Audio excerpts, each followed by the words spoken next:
You there? Overweight. Yes, I'm here. Okay. Stand for pledge allegiance. All right. Pledge allegiance to the flag flag of the United States of America, to the republic for which it stands, one nation, under God, indivisible, with liberty and justice for all.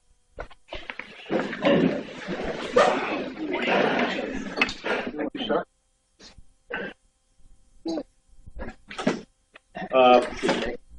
Pat is still recovering from his illness. He is home on the phone with us. Cheryl had Sorry, what'd you say, Tom? I said you are home recovering, but you are with us Yes, by I am phone. home recovering. My leg is going down and swelling, but it's not completely well. I'm still under heavy antibiotic medication, so I'm 95% back, but I'm not quite enough, and I don't think I can last a 2-hour meeting. So that's the reason why I'm not there in person. So I will be here on the telephone. Thank you, Pat. Me running the meeting will probably go 5 hours. So, no, we won't. Cheryl Jacobs had it was not Cheryl, but she had a family illness, semi-emergency that she had to respond to, so she will not be here with us today. Approval of the agenda. Are there any additions to the? I know I have some appointments to add to this agenda, or any other changes to the agenda. Okay. We have, in addition, you actually have the applications, but they were not listed on the agenda. The agenda was completed. We'll be adding Judy Butler for third term on environment, Judy Butler for third term on elections, Glenn Duffy, third term ARC, Louis Furman, first term clubs, and Sidney Eagle, first term clubs. And the topic of the adjourned session is a contract. It's basically just renewal of the Dumzer's contract over at the beach. So I have a motion for acceptance of the agenda. Motion. All those in favor? Aye. Aye. Opposed? None. Okay. Minutes. April 28th. Any changes, adjustments to the minutes?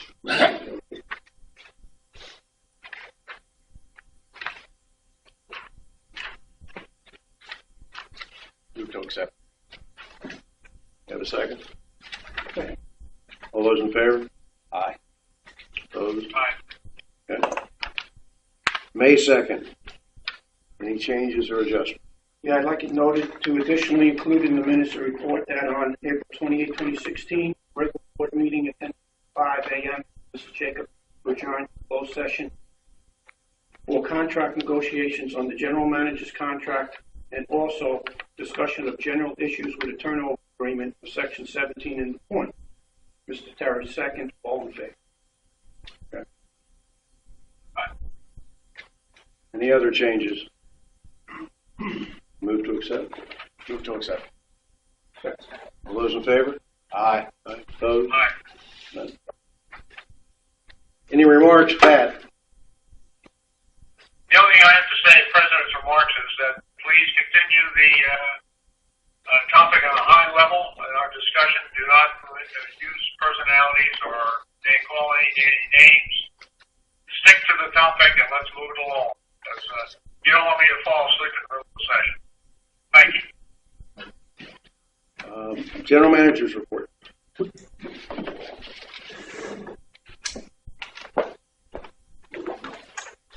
morning, everybody. Try again. Good morning, Bob. Good morning. Thanks, Pat. You're alone. Good morning. When the sun's out, everybody should be semi-happy.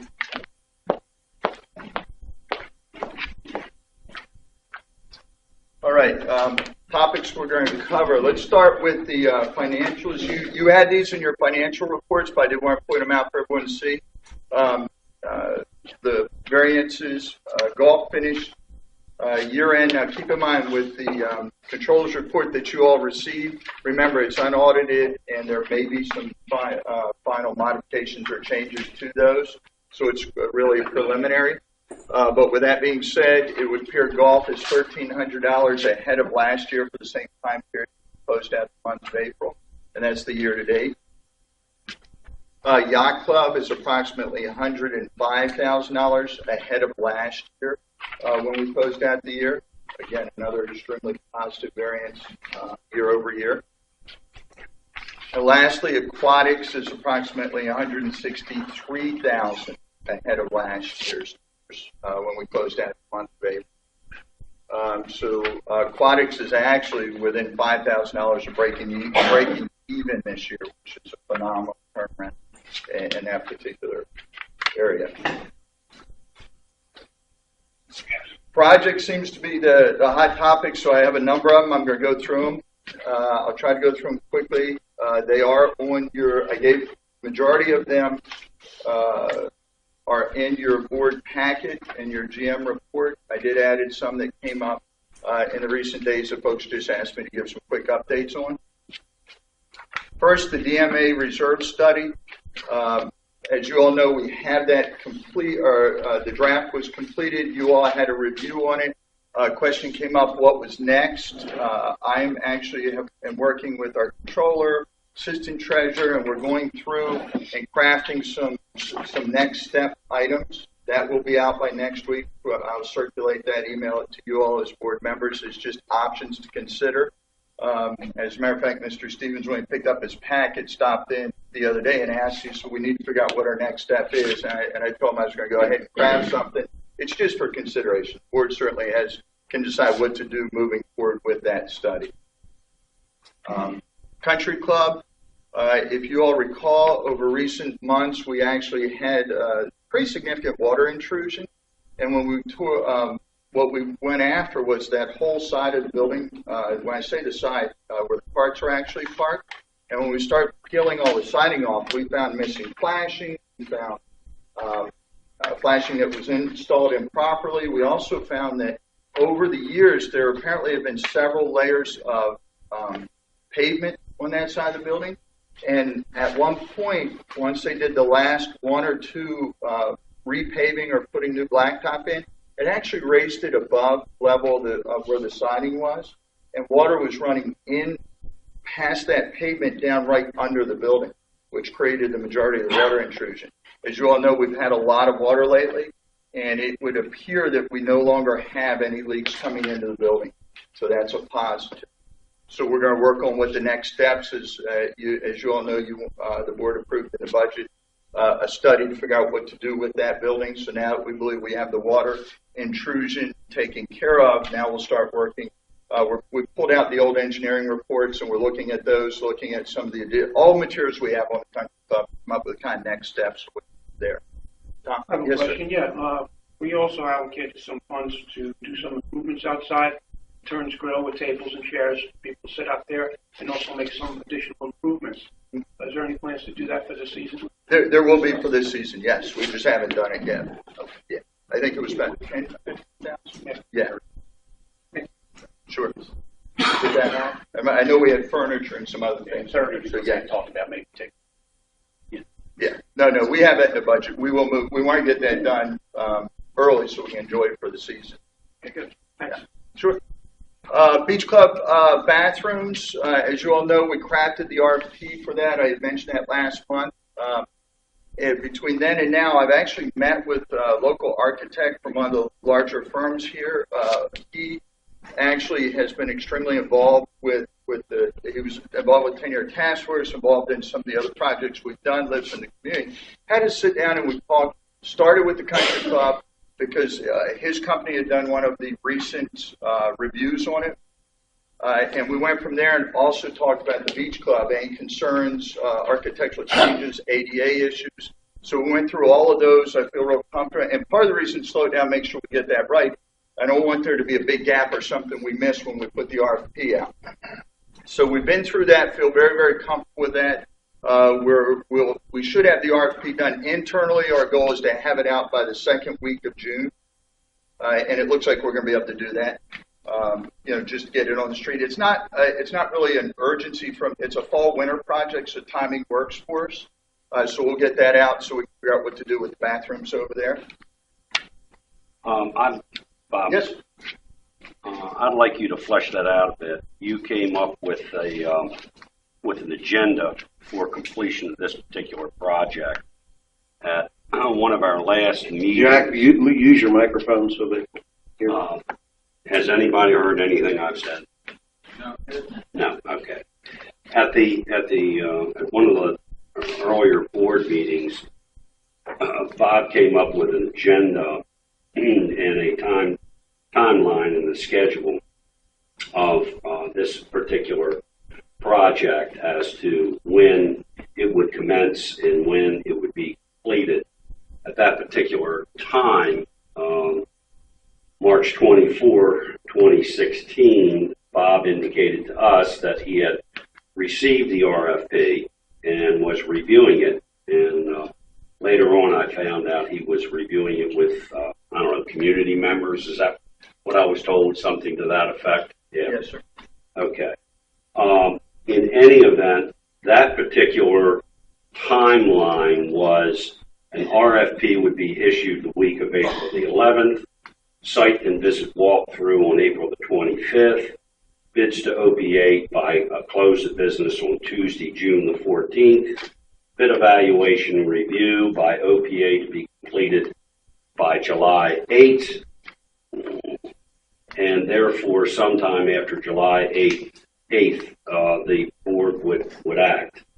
Now, with this particular RFP being issued sometime during the week of June 10th, what would be the new timeline? I didn't do an update timeline. I just went. No, I want an update. I don't have an update time Why not? because there was no reason to prepare it. Yeah, there is Hang a on. reason. Do you want me to answer it? No, there is a reason to prepare it, Bob, because you gave us the original timeline on this project. Okay. You know as well as I do that I submitted to you and to this board a motion in order to complete this particular project on a specific timeline. You adopted basically that timeline. Now it has been delayed for probably something like 65 to 75 days. Now this board deserves a timeline as to when this project is going to go through its various stages. I'll be happy to have one for you next. Why can't you do it in the interim? I can do it in the interim. I don't have one today. Okay. There's When when could we expect that timeline? It's a fall-winter project. The first timeline I said is an estimated timeline. Okay. As you know, we entered into the beginning of the fiscal year, closing out the end of the year, and we have a lot of other projects that had priority because they're more pressing. So we focused on those projects. Now we're starting to put together the things that are going to be fall-winter. Here's where I'm coming from, just so you fully understand where I'm coming from. Okay? Based on the timeline that you're going to have to put together, you're going to give these people an opportunity to bid on this particular RFP. And that would probably be sometime in the time frame of what your drop dead date would be, what, July 30, something like that, maybe even early August. I mean, if you're issuing it June 10, you got to give typically, what, 30 to 45 days? Approximately 30 so days. Even if you give them 30 days, you want to review it. So we have an election in between. So therefore, there's a possibility that there may be new individuals on this board that may not be up to speed as far as this particular project is concerned. And because of that, I think it would be imperative for you, and for me in particular, to see what that timeline is so that people can familiarize themselves with this particular project, become knowledgeable of this project, and make an intelligent vote when that vote comes to pass, which it looks like it's not going to be until the August-September timeframe for a vote to be taken. Okay, point taken. Issue is we'd like to have a revised timeline, and the objective here would be for this board to be able to vote finally on this issue by the July meeting. Is that? if the board directs me to do it, anything's doable, but I didn't realize the project was a political project. It's not a political project. Wait a minute, Bob. whoa. You It is, said it is, Hang on, don't put words Jack, in my mouth, Bob. You're obviously But upset don't with put me on this. words in my I'm not. You said there was going to be a change in board. The board approved it. So you are Excuse me, we're not going to go through this interrupt Bob so he can't answer the question mode. Okay? Let him speak, then you speak, then he speaks, then you speak. Okay? Bob, you've got the floor. Tom Terry, You've got the floor. I apologize. Okay. I'm sorry. Fair enough. I got it. Okay, go ahead. I was unaware that this was a sensitivity to the election until just now. This was an approved project that the board approved to move forward with, and it's a fall-winter project. There's no reason to think that it won't get accomplished with a new board when this board approved it. There's no other reason. We just prioritize our workload with everything else we had coming up. Our fall-winter projects usually start to migrate a little further into after the May opening, when we have all the pools, everything up. That's the only thing. We gave an estimated timeline because of the timing for the project, which means the bathrooms should be completed for next season. They wouldn't have been a high priority for the early season for us this year. It just doesn't, there's no rationale. No, that's absolutely correct, Bob. Okay, so there's no, I apologize if I missed the intensity of when you all wanted this, but it was just an estimated timeline when I gave it to you before. We can move it up or down, but The vote by the board was 7-0, and in my head, the responsibility falls to this board to make a decision to move ahead or to negate the project. That's my feeling on it. That's my intuition. That's my belief system. and with that rationale, would that mean that any work on the country club has to be completed in the time frame for this board to make a decision? Well, I don't know what we're talking about as far as work on the country. Typically, we don't do it this way. Is what I'm asking. This is a change in direction. When it's approved, something's approved in the budget, we follow that process for that year. I didn't realize we were accelerating for a particular board to work. So it's just new. Again, Yes, sir. I don't see it as an acceleration. I really don't. Dave, go ahead. Yeah. Use your mic. I'm sorry. Yeah, talking about it as being political, I mean, is incorrect. Totally misses the intent. It is not unusual for us to take a whole variety of things to take into consideration the election day. And the real thing is not to dump major decisions on a new board, which is unfamiliar with the background and is not necessarily in the best position. I mean, that's something we do and we've done frequently. So, frequently. We don't have elections every year. We certainly have done that in the past. You're nodding, though. I hope you're. No, I'm just saying point made. Okay. I got it. Bill? I would rather have it done correctly than to hurry it up and jam it through. But hey, I'm all for it. I've been all for doing a lot of things around here, but we seem to stall, and then it's, well, let's think in our minds, the new election might bring in new people that are going to vote against this and all that. This whole thing, this whole speech, to me, has been political. I just, let's do it correctly. I keep saying that, do it correctly, instead of, this is a project that's not going to be, we've known from day one, this wasn't going to be open until next year. So let's do it correctly instead of trying to jam it through and miss some. That's all I say.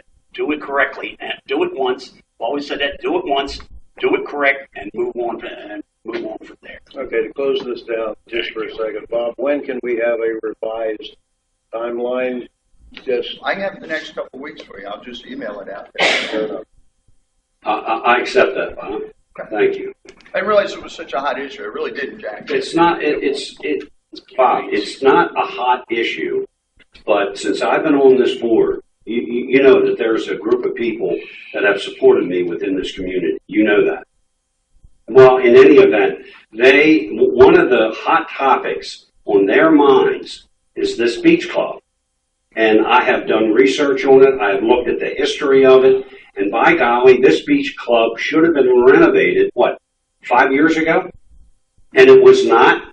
For some reason or another, it was eliminated. So all I want to do is to make something positive happen within this community as far as one of the most popular venues that we have within this community. That's what it's all about. Fair enough. Just for the record, the original bathroom replacement was projected 7 or 8 years ago. Move on. Tom, that's an incorrect That Dave, I wasn't on the board. I've been here for 6 years. You were. I was not. Which means the rejection of the original replacement of the bathrooms happened before I got here. That's right. And then this is my 6th year. That makes it 7 or 8 years. It was not a replacement. It was an outside building. Well, whatever it was. Different thing. Whatever it was. And what has that got to do with it? Never mind. Move on. All right. Next topic. It's election season. Yeah, no kidding. Next topic are the bridges. Project was approved last month. We reviewed the scope. We worked with the outside engineer, as you all know, was AWB. They did a great job working with us on that. We have a contractor that the board agreed to move forward with, and I've taken the opportunity. There's one of our members in the association, his company handles construction with concrete, rebar, that type of stuff. So I've asked him to help review before we review the contract one more time before we give it final sign off on it, just to make sure we didn't miss anything in this process. Let me take you back on that, Bob. Let me make sure I understand. My review of the plans and the specs as far as the initial project is concerned Yes. is strictly superficial. I mean, it's the rails and what and now we have the engineers are looking at the superstructure itself. No. Engineering's all done with it. What I'm trying to make sure is we execute on the contract, that we didn't miss anything, because a lot of it is, to your point, superficial, a lot of those type of things. Just we have someone that's extremely knowledgeable about concrete work and sprawling. Some comments came up to me after we made that approval about the concrete falling down under the bridge, hitting a boat, those type of things. So we're just trying to make sure we didn't miss anything in our review before we finalize on it. Board already approved to move forward. That was just an update for you guys. We should be executing next week to get that finalized. So am I correct in my brain that there's not going to be a lot of structural work, supportive structural work done on this project? There is some structural work as it was presented last month. Yes, sir. There is. Yes, sir. Community drainage. Wanted to point our community center drainage, which is actually out back of this building. If you know, we continue to have water intrusion into the building with double doors on the back corner here. What we did was install a French drain at the rear of the building, put some rubber membrane up under the siding up to 18 inches, installed a catch basin, tied a new pipe in from the catch basin out to the parkway. And then when we did that, we also replaced right under the exit entry of the community center area here was a 15-inch pipe. It was one of the corrugated metal pipes that rusted and started to, it's just what the water wasn't flowing the way it needed to be. So we also replaced that with an 18-inch flash pipe, which will get more water flow. The last step that we'll do is we'll do a push-up type retaining wall in the back, just to keep the water. If you walk the back area, you'll see the water actually runs from the back this way, right in towards the building. So that'd be the last step, just to help redirect the water so it's not directly at the building. Fortunately, with the work that's been done over the last month, we've had a lot of rain, much like at the country club. We've had no intrusion, so we feel real good about that. We finally have that resolved. Something else, again, these are items that are approved in the budget. Road striping. And as you all know, it was something we were trying to get to earlier, but with all the rain, we just can't do striping unless the rain's done. So the contract was awarded. Weather delayed the project from last month. Work should begin in the next 10 days to 2 weeks, and our starting point will be in the park. Just as a heads up, that's where we've asked the contractor to begin the work, because their lines are the ones that kind of presented themselves to get the work started or in the budget for this year. White Horse Park bathrooms. Plans have been drawn up. All the specifications and fixtures have been provided. All the specs on that. That all came in this week. The final contract is being completed now. Next step is submit to Worcester County for permitting. So that's where we are in the White Horse Park. Beach repairs? Yes, sir. I got Sure. some questions on the White Horse Park bathroom. As far as the budget is concerned, I looked through the 16-17 budget. There's nothing in there for the bathroom. It was in last year's budget. We approved it for a spring project. So you're going to bring that money forward. Okay. Do you remember what the amount was? Was it 148, Bob? No. That was the initial, but if you remember, we were right at 198, 105 range for the entire project. So Wait a minute. 98,000 to 105. I'm waiting for the final contract, but it was well under the budgeted amount. Okay. So the original approval was for 148,000.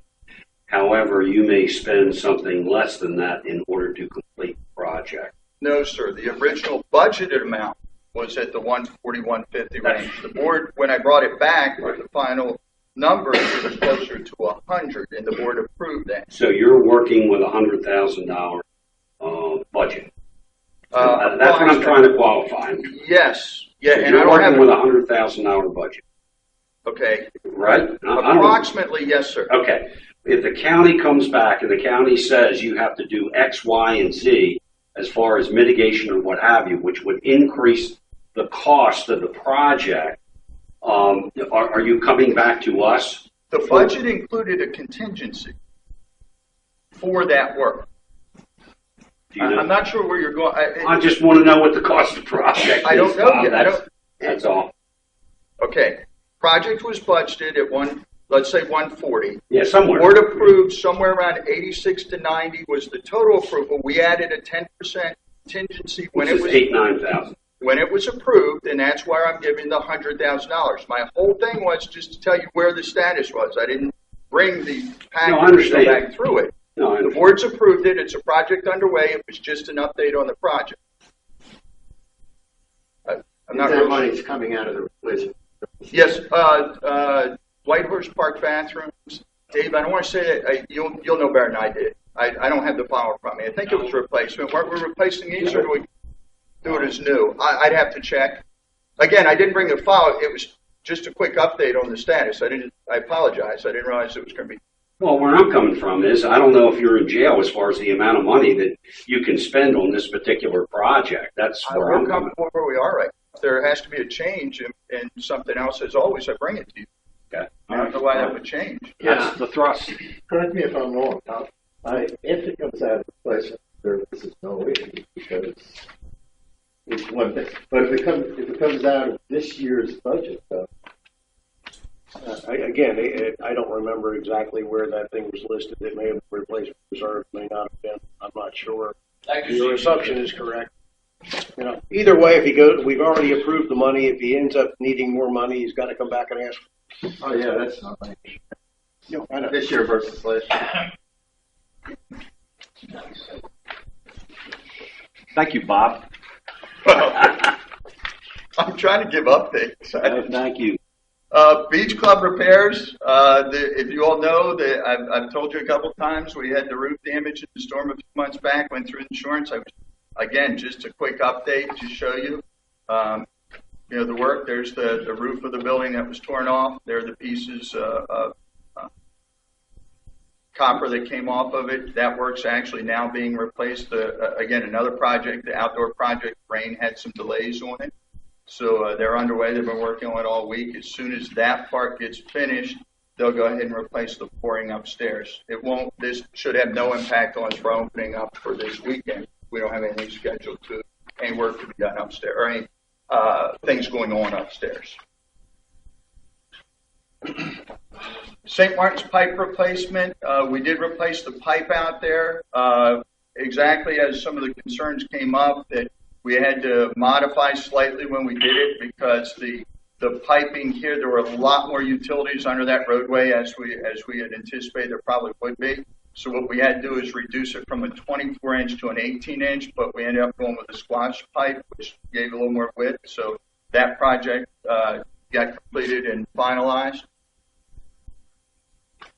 Manklin Meadows Complex, I'm working on two parts. One is I was asked to go back and look at actual cost for pickleball courts themselves, like what the cost for the netting and what the cost painting, netting, fencing. So what we did was look at what it would cost to actually redo to actually repurpose 11 and 12. We spoke with a company that does a lot of work for us, and it's $22,600 with a small contingency built in to put the new nets in, the poles, repaint. The RSAC committee still believes Phase 1, Plan 1 is the best option. This was a revised option. Last month I gave you some other options, so it's really in the board's hand to make a decision. I am still looking at, for the platform side, the raised courts and how they impact with stormwater mitigation.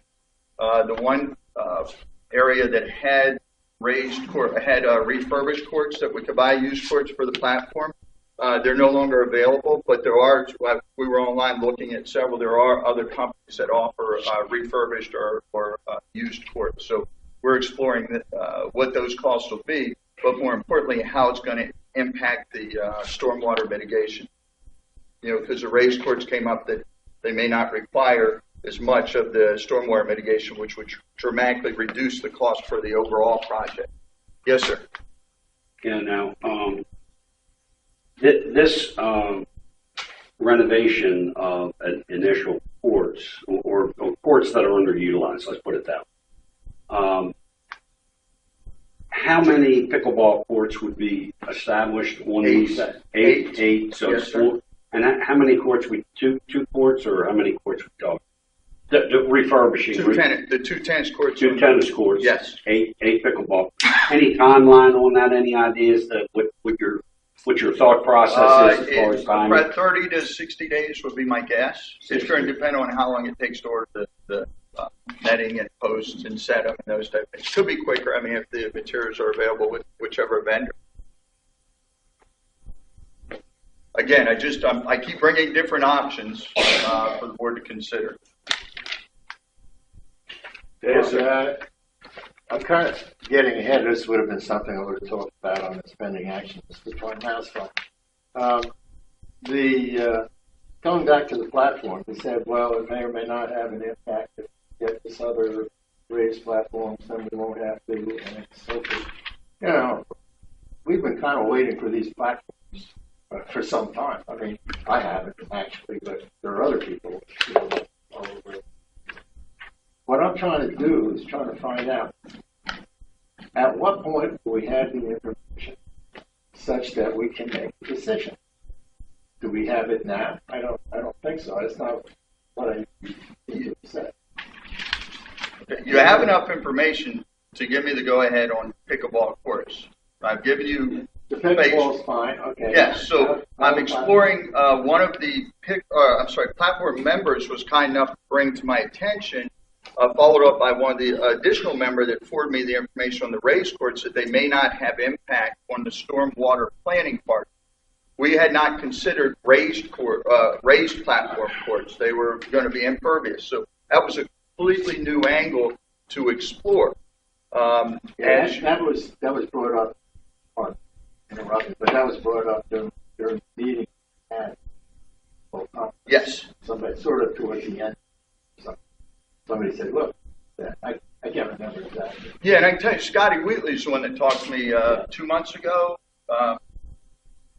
75 days ago, I don't remember exact date, that brought it to my attention, and I can't remember who sent me the information of like where the courts were coming from, somewhere in New England, but they're not available. I had an update on that, but there are other companies that offer courts, refurbished platforms. Okay, so the next step. So we don't have the information that we need to make a decision on the platform. Not for the platform courts, that's correct. And what's the next step on that? We discussed this project multiple times. Phase 1 was the last part. We all agreed to move forward with that, but we needed updated information. I brought updated information at the board meeting. and the board said, okay, well, don't do all of phase one, do part of phase one, which did not include pickleball courts. Go back and take a look at pickleball courts in some other areas. At the same time, look at what phase two, which would be the stormwater management platforms.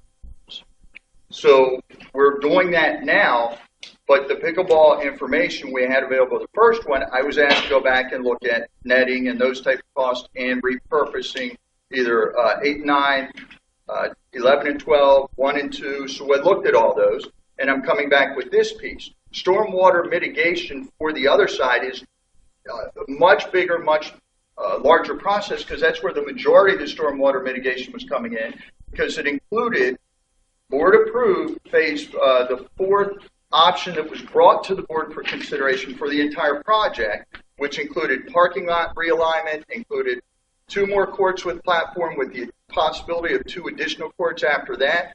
All that needs to be reconsidered now based on the board's what the board gave me direction on at the last meeting. So that's bigger than just coming up with costs for these. Let me just, I'm going to jump ahead just to the old business. Cheryl did inform me this is the Macklin Meadows Rackets update that she had put on the agenda here. I mean, Jack, I know you're meeting with them, and she met with the pickleball people and with the committee. What I see is we're still at a point where the committee is saying we really want what was originally passed by the board of directors, which is, you know, the new cement pickleball courts rather than changing tennis courts. I'm speaking for Cheryl now, not me. And what she has determined, what I just heard, and I've heard from other sources, Jack, maybe you can confirm it, is that the changing of tennis courts 11 and 12 into pickleball courts is something that is acceptable to the committee but not preferred by the committee. The committee still wants the overall campus if it can be done in an affordable manner. That's kind of where I think we're kind of up in the air here, because we're taking pieces of that overall plan, and we have not as a board decided to do what's on that screen. Yeah, that's correct. I think that interpretation is correct. I think what the committee did and I think it was a very wise move. What it did is it offered the board some options, one of which was the initial proposal that, yes, there is some interest in going forward with the initial proposal. Here's the bottom line, Tom. Bottom line is the pickleball court people want pickleball courts.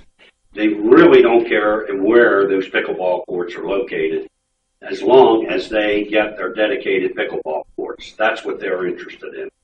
The platform tennis people are saying, well, when do I get my platform tennis courts? You know, we have been talking about this for several years, and we would like to have that put on the agenda, that be resolved, and those platform tennis courts be constructed, purchased, and reconstructed, however in heaven's name it's done. Now, you know, years ago when I was a kid, 30s anyway, I used to play platform tennis back in the Baltimore metropolitan area, and it was on a platform. It was up in the air. They were like 6 feet in the air. You had to go up steps to get up on the platform, and that was the fun of it, because the floor gave, and you played the ball off the fence the whole 9 yards. It was a fun game for the time that I played it. That's what I take out.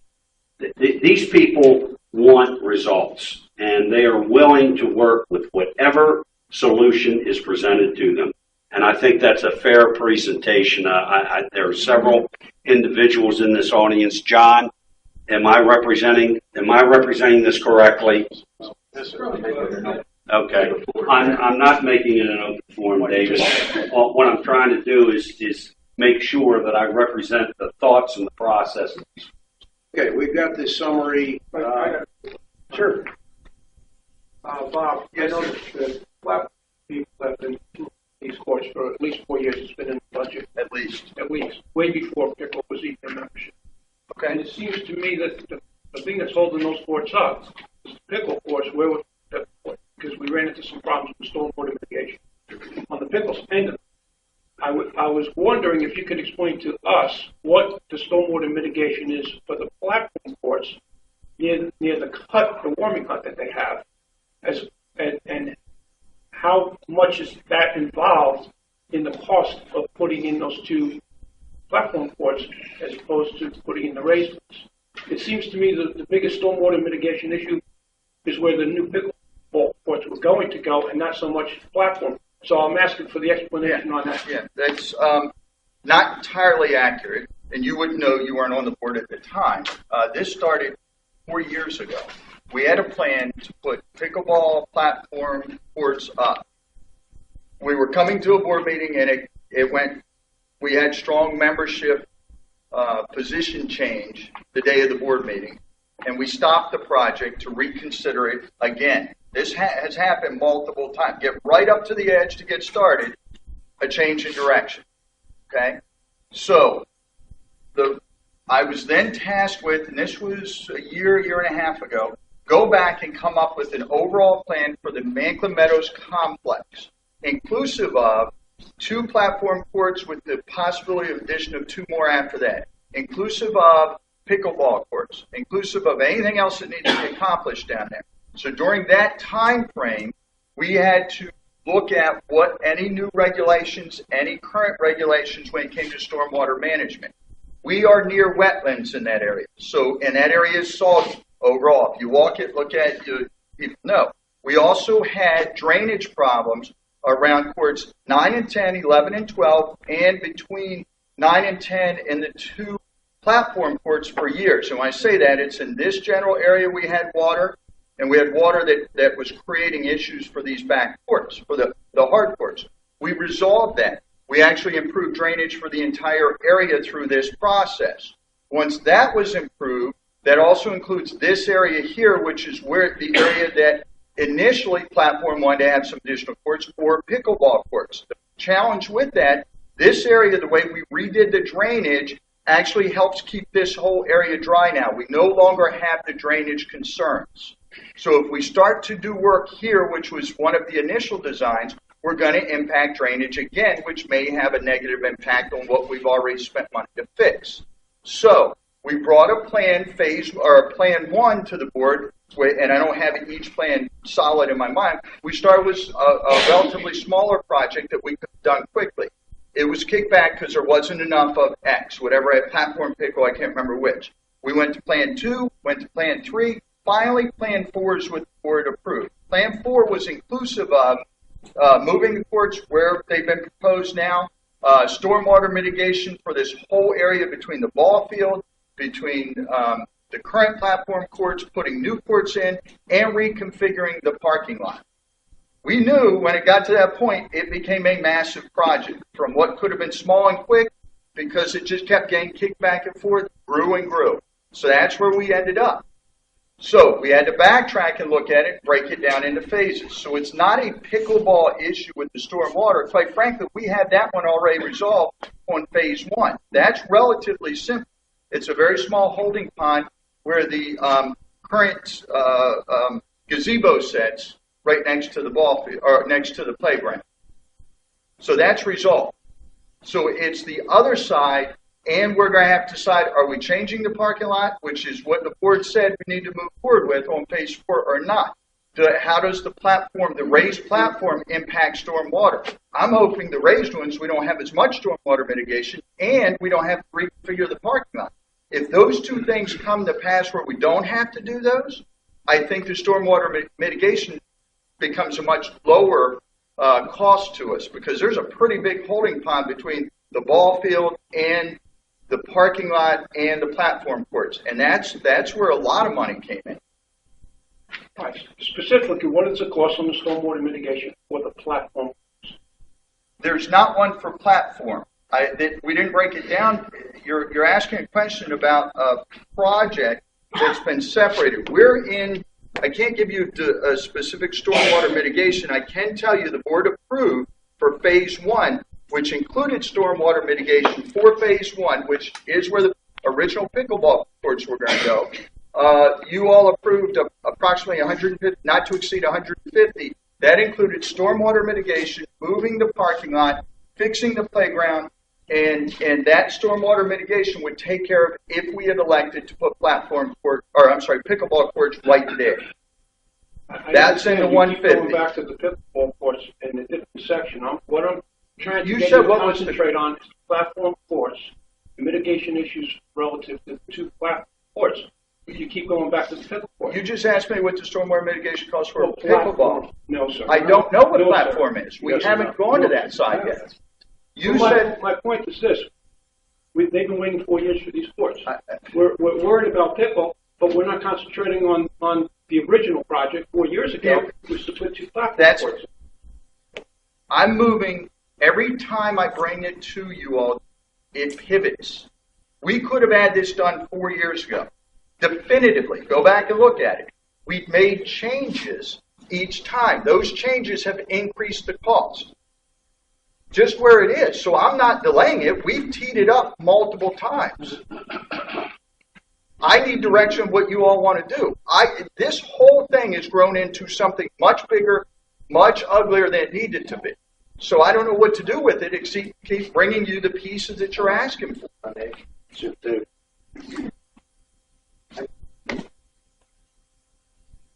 This thing does pivot and it does change. But basically, we had a original requirement for two platforms, long-term requirement. We ended up, that ended up evolving, not by the board, but by you, into a $750,000 master. It ended up, being something that this basically said no to. I think it was uniform. Let me finish. Okay. When we came to the meeting, you decided that and presented to the board that you were going to break it up into phases. And the first phase, phase one, was about, just as you said, it was about the playground, moving the playground. It was about parking lot down on that end, and it was about stormwater mitigation. And it was also about clearing trees for that phase one didn't include platform tennis. It wasn't in there. It wasn't even mentioned. It was pushed, that can was kicked further down the road. Two things came out of that meeting. One was Tom's suggestion about using the pickleball, and we seem to have moved on the other courts, and we seem to have done that. And the second thing is to move on, Tom Terry's motion, to move on with part of that phase one proposal concerning the parking lot, and moving the playground. No platform tenants. Okay, no platform tenants. Now what we're asking now, and I thought we had asked at the time, was that you come back and say, okay, what will it cost? What do I have to do to get the two platform tennis courts in there? With the pickleball courts being over, we know the cost of that now, over on the tennis courts. Simple, two things. Okay, now if I'm oversimplifying the stormwater mitigation thing, then show me. I haven't seen anything that any data at all that shows that putting those two platform tennis courts there. Have we done a specific study on that? How far have we investigated? You said you found some other places that have raised platforms. How many places? What do they cost? Okay, good, Bill. Nobody has brought a proposal to this board to spend $750,000 on that project. Nobody, other than the bracket committee. That was dead on arrival on the general manager's desk. He has never said that I want to spend this kind of money on this. Dead on arrival. So these people that are saying that he's trying to spend $750,000 are completely wrong. That's all political. The committee has made a recommendation. He's been trying. If he can find some platform tennis, then that might save us on some raised platform tennis. Then that could possibly save us on the stormwater mitigation. But until he finds a company that has courts to do that, then, but we're talking about, okay, well, let's take over the 2 tennis courts. That is just, something that's typical Ocean Pines. Let's not do it right. Let's do it and just do it and get it out of the way instead of doing it correctly. Now, if the pickleball people, who have been the most patient people of all out of anybody that I've, they've been waiting for a long, long time, not having dedicated courts. Everybody else has dedicated courts, but they've been more than patient.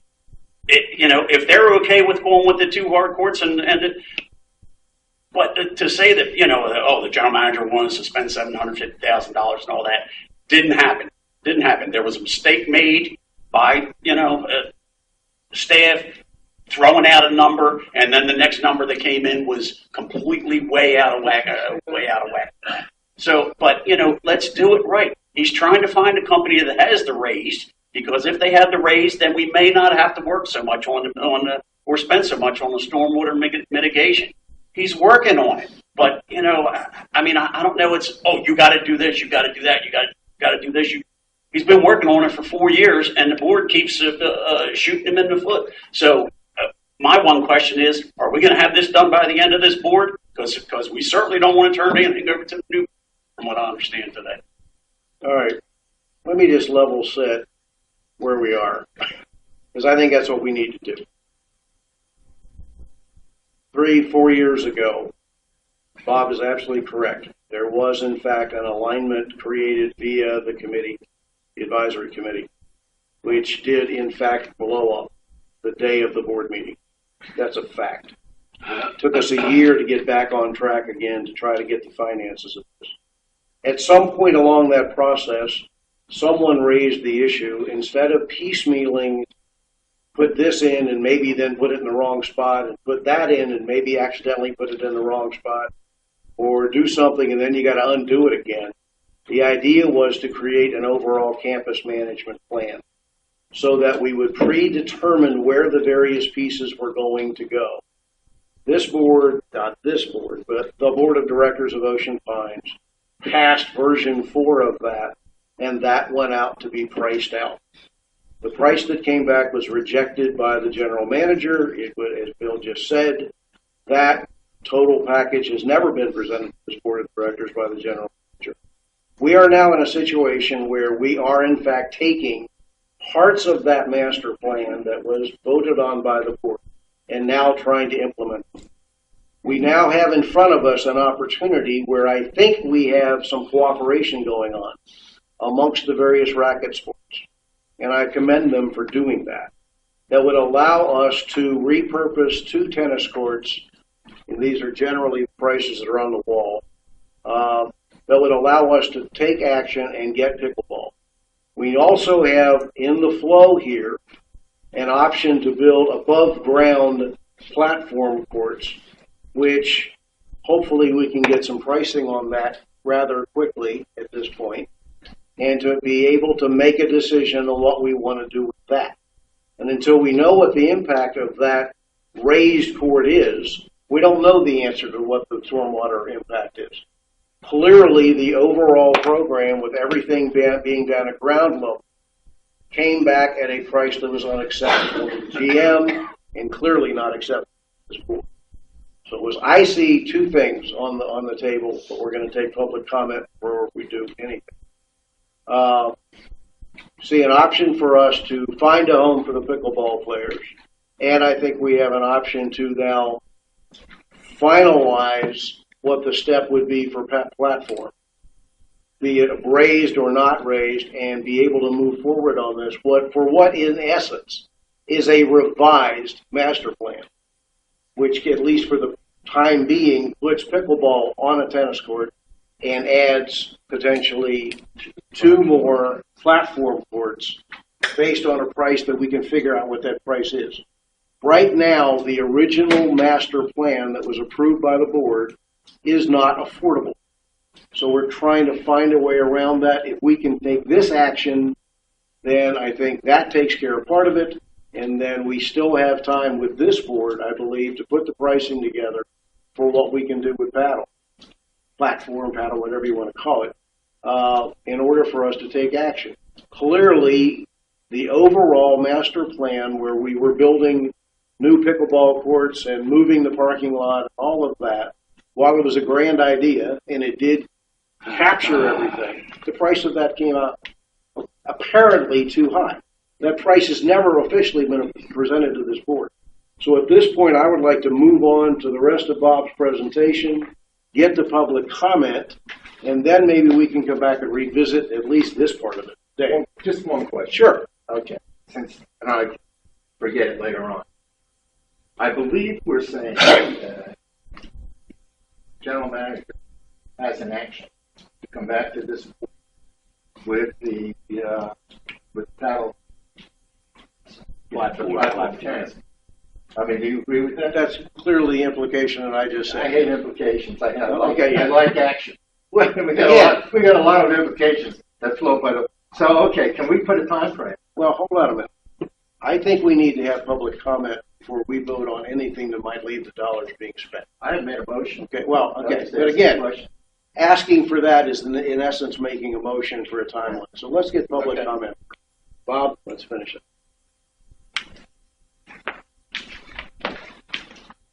That was easy. It could be easier, trust me. All right, changing subjects, no more projects. We had bulk pickup this weekend. I just wanted to let you all know Public Works did fantastic. I just want you to know that I have no comment. You just had a comment, but okay. Bulk pickup was Saturday. Well, our intention was to do it Saturday. With the weather conditions, with the amount of stuff that was put out, it ended up being a two-day project. The team came in at 6 a.m. on Saturday, worked till 9:30 p.m. Saturday night, picked up again Sunday a.m., and worked until very late Sunday night to pick everything up.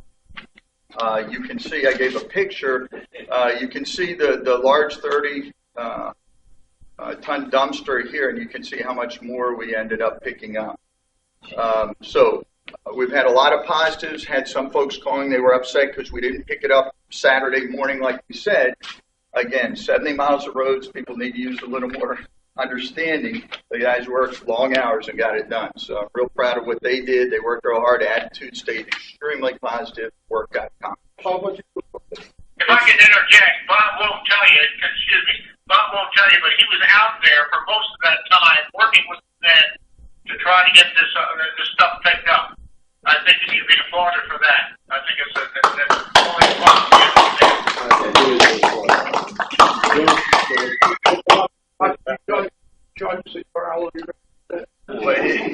Yes. Yeah. Personally, What was the total cost? we don't know yet. We don't know yet. Have no idea. I have one simple question. Yeah. Go ahead. What'd you put all this?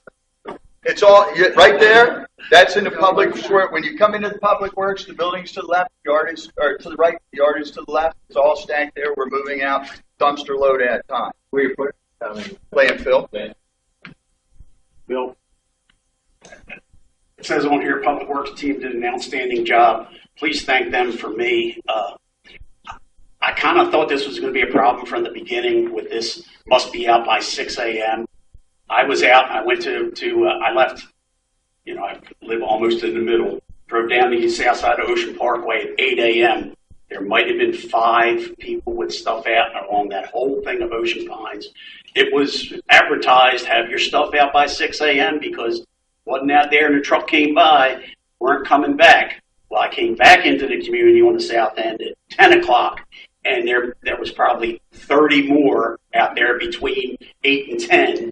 And then at 2 o'clock, I drove over here to the north side to go out, and not 100 yards down here at 2 p.m., there was 2 neighbors side by side putting stuff out at 2 p.m. on Saturday afternoon. Now, I'm sure people, didn't pick it up, that it had to be out by 6, and the truck was coming by and wasn't coming back. So I'm sure one neighbor, drove out and saw, oh, it's bulk trash day. And then he tells his neighbor, and they were both putting it out there at the same time at 2 p.m. and then by the next morning it looked like a war zone. I'm going to take a necessary break, and I'll be right back. Okay, people had put so much out, but if you continue this in the future, hopefully people get the idea that it has to be out by a certain time, and once a truck comes by, they're not coming back. Now I know I see you added you had to add Sunday because people didn't get into the has to be out by 6 a.m. and I applaud you and your public works people for taking their Sunday to come into work and pick it up. Otherwise, it would have been a firestorm and all that kind of stuff. But, I think it's a good program. People probably got stuff out of their garage that they've been tripping over for years. But I'm sure Eddie Wells will do some fine tuning and, get to this to where people know I have to have it out by a certain time. From what I've heard, a lot of people got some stuff. So. That's fine.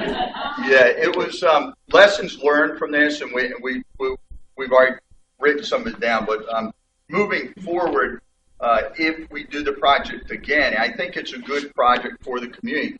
We need to limit. I mean, we had some folks that put whole households full of stuff. I mean, the street for one house, the whole front was packed with, I don't know how much stuff fit in the house. So you're talking 10 truckloads with one house. That was not the original intent. So we're going to accept some responsibility to say we weren't quite as clear. Those who put the TV or the grill or TV and grill and one other item, we're going to have to limit it next year so we don't have this much stuff if we move forward with it. But it did help a lot of people that don't have the means to get some of it out. Those that listened and put out the things that they were tripping over in their garage, there were a lot of nice, I mean, it was nice to interact with a lot of our residents. Some wanted to help us load it in the truck. They waited till we got there. So I think overall it's a good thing. We just need to probably be a little smarter with it if we do it again next year. We'll analyze all the costs over that over the next couple of weeks. So just wanted you all to know it was done, and the team did an outstanding job. We are, another just point of fact, with Residence Academy, we've been through 3 of the weeks with it. There are 30 people in the classroom. It's going extremely well. Found that to be helpful. The feedback we're getting is extremely positive. We have 3 more weeks to go with it. So that thing has been going extremely well, and folks seem to be happy. And then I want to wish everyone a happy Memorial Day. Don't forget Memorial celebration out on South End. That should be a good event. Remember those that lost their lives. So we ought to be here arguing like this. So, okay. All right. So that's all I have, folks. Thank you, Bob. Okay, public comment. Tom Janusek, 17, lookout point. I'm not the same old issue that I always bring up. I see it's in the budget. You guys are going to vote for it. Food truck. I mean, I know it's minuscule in comparison to all the other things we have going on, but I just think, talk to Warren Rosenfeld, he's more than happy to bring his truck over here on a Saturday to sell food, and he'll be more than happy to tell you how much money he makes. I'm sure he will. Great business. Why don't we just push it back for the summer and then let some people come in here, charge a fee, make a few bucks, see how it works, and then put it back in. If it's making Warren so much money, then we can get our own. That's just my thing. Let's test it out with somebody that already has the equipment that we're not paying for, and we're not retrograding some old food truck. We got a $9,000 food truck in here that's basically being rebuilt into $9,000 step van. It's being rebuilt into a truck. I saw the bid for the brand new. So you don't know what you're getting that body. You have no idea. I didn't see. So that's my deal. I just wanted to bring it up. I brought it up for 3 months. I'm going to bring it up until today. Obviously, you guys are voting, so we'll see what happens. Second, real quick, maybe we could talk to Jerry. I didn't have a chance to. Can we get a late night menu at the yacht club for people that come in there at 8:30 and the kitchen's closed? I mean, I was there on Saturday night. The kitchen was closed. I got it. It was raining, but I was at a play. We came in. We wanted to get a bite to eat. Couldn't get into the Southgate Grill. The line was too long, so we went to the yacht club. Kitchen was closed. Had buckets of chips, because that was all that was available. So if it's just a late night, it's a little quick tent thing that at 9 o'clock they throw it out, because I know this weekend we're going to be weeded the whole weekend. And I guarantee you by 8 o'clock we're going to run out of food and a ton of it. And there should be something with a fryer and a grill that one guy back there can just chuck food out at a clip. I don't care if it's burgers, fry some chicken sandwiches, whatever, just for people to get there late. They can't, make it. People come down on Friday late. They're going to be stuck in traffic. Bay Bridge was closed for an hour today. Believe me, it's going to be bad. It's going to be bad. Come down Saturday night. During the summer, people come down late. They get down here with families. They want to sit down and eat. kitchen's closed at 8:30, 9 o'clock. That might not be the norm now that we're in the summer, but still, just give them an option to make something quick and easy for families that are here. It's, you know, and that way, it might break up, it might just help our service so we don't complain sometimes. That's it. Thanks. Thank you. Oh, Thank you. I didn't plan that. But, We don't look the same. Good morning, Slobodan Trendik, Drawbridge Road. Allow me to pass on some handouts first. I'm using Bob's trick and doing some PowerPoints. Thank you. It's been a while since I used them, you know, I'm retired. Thank you. Well, thank you. Good. About yourself.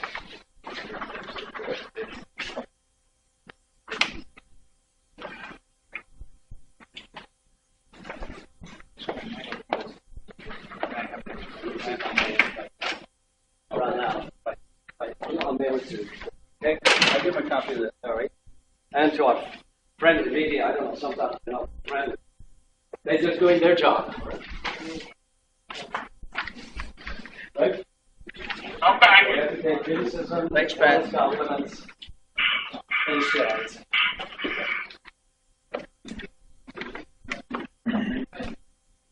What are we on? Public Comments. Public comment. I'd like to, Commenting on the tennis project? We already know, but name and address No, so we sir, can Pat. get it. Slobodan Trendik, 20 Drawbridge Road. I'd like to spend a few minutes talking about the bridge issue. As you know, 5 minutes is not enough time to really elaborate on something, a subject that's so important and complex. So for that reason, I have put together a few slides, hoping that it will convey the information to you, which I'm not able to do right now. Otherwise, I would be running out of time. But as you know, last year I was one of the board candidates. And one of the questions that we were asked as a candidate is to elaborate on what would we do about our infrastructure. So before answering that question, I decided to drive through the community and observe in person what we have. And was I surprised, as many of others have as well. We got an infrastructure that has a need for some serious attention. Probably the most important thing that I observe is really the condition of our bridges. As you all know, 5 years ago, the county recommended replacement of 2 of our bridges, Parkway and Clubhouse Road, and also recommended specifically a certain repairs to be done immediately. Well, 5 years has gone by. Last year, I made the bridge issue a big campaign subject. A year has gone by. Nothing has been done. We're talking about plans to do bridge repairs. We are watching what the GM has presented. But really, the year has gone by. And if you look at those pictures, the pictures tell the story of the condition of that bridge. Now, the page that, there are 2 pages that I'd like to draw your attention to. One is about structural deficiency, which is basically a factor that's used when you evaluate any critical infrastructure like tunnels, bridges, etc. That page is put together by a civil engineer that specializes in superstructures using concrete as a material. So what you see there is a very, very professional content. The other slide I'd like you to point to is really the slide that talks about functional deficiency. Whenever municipalities really decide on their critical infrastructure, they look at 2 things. They look at structural deficiency and they look at functional obsolescence. When I walked around and I looked at our bridge, I have evaluated and observed what appears to be a functional obsolescence. You got a bridge that's not designed for mixed traffic that our community has today. I have watched a lady with a stroller and baby trying to get across the bridge, and she's actually in the car lane because the sidewalk is obviously not designed to handle the pedestrian traffic. So, as you decide really what to do about our bridges, the 2 specifically that I'm talking about, please focus not only on the structural deficiency, but also on the functional obsolescence. We're talking about some very important, really, elements.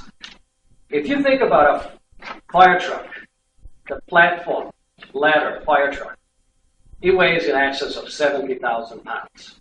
If that truck needs to get to that townhouse condo complex and has to cross that bridge, I have no idea if that bridge is designed to handle 70,000 pound vehicle.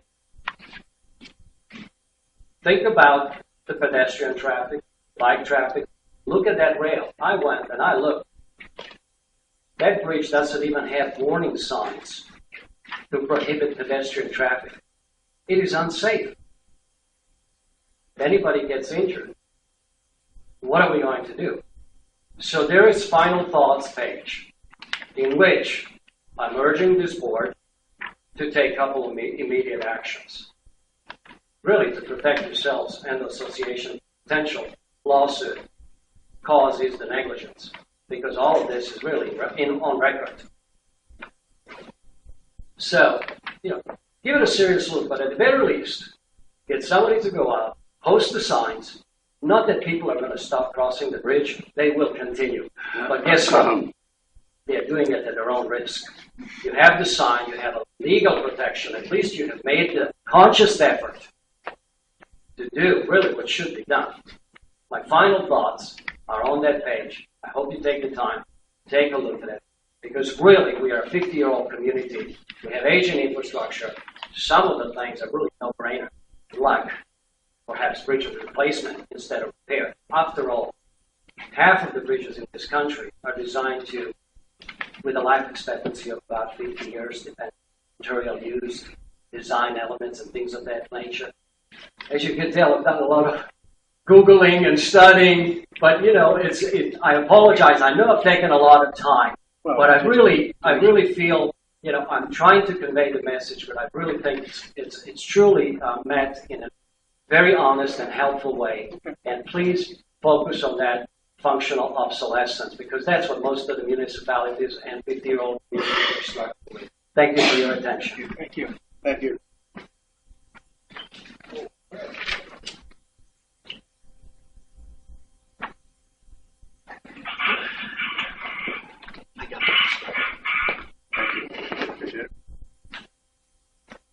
Good morning. I'm Frank Creamer, 116 Boston Drive. I am one of the co-founders of the pickleball club now having Ocean Pine. And guess where I'm going when I leave here? We're going to play pickleball. But I just want to do a little bit of the background of pickleball. And I also want to urge this board to make an approval soon. About 4 years ago, Julie Wolf and I, my other co-founder, started pickleball in Ocean Pine. We went to Bob Thompson, and Mr. Thompson said, grow this sport, show me what you can do, and we'll work on getting you support. And Mr. Thompson has been absolutely wonderful about working with us. We have worked together famously for the last 4 years, putting through these projects, trying to get things approved. We've been through 3 boards now, and I hate to think that we're going to have to go through a 4th board to present everything again. Thank in large part to Mr. Thompson's efforts, we now have what we feel is being this close to getting something approved. I think the project with the tennis courts is a good thing. Right now, I'm speaking as a pickleball player. I'm also on the RSAC, the Racket Sports Advisory Committee, but I'm not speaking for them. It's time that I speak for pickleball. I think pickleball needs its dedicated courts. Mr. Herrick came up with a great solution, a reasonably priced solution, and it will work. We need our courts, and it's like I said at the last meeting that we had for RSAC, that if we take the tennis courts and turn them into pickleball, and we find that we grow, or we find that the big master plan that was presented can work, you can always take a court that you transferred from a tennis court to a pickleball court and put it back into a tennis, and then put the project where it may eventually end up. But right now,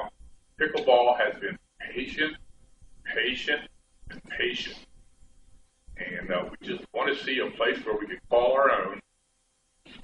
Mr. Thompson said 30 to 60 days to get this project done. Seems like a reasonable time frame to me.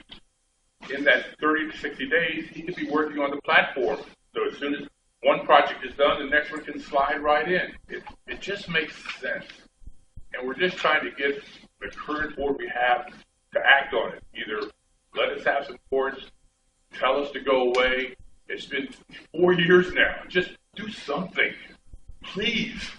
That's all I have to say. Thank you. Thank you. Hi, I'm Nancy Weber, and I've been a Ocean Heights prosecutor since April 1999.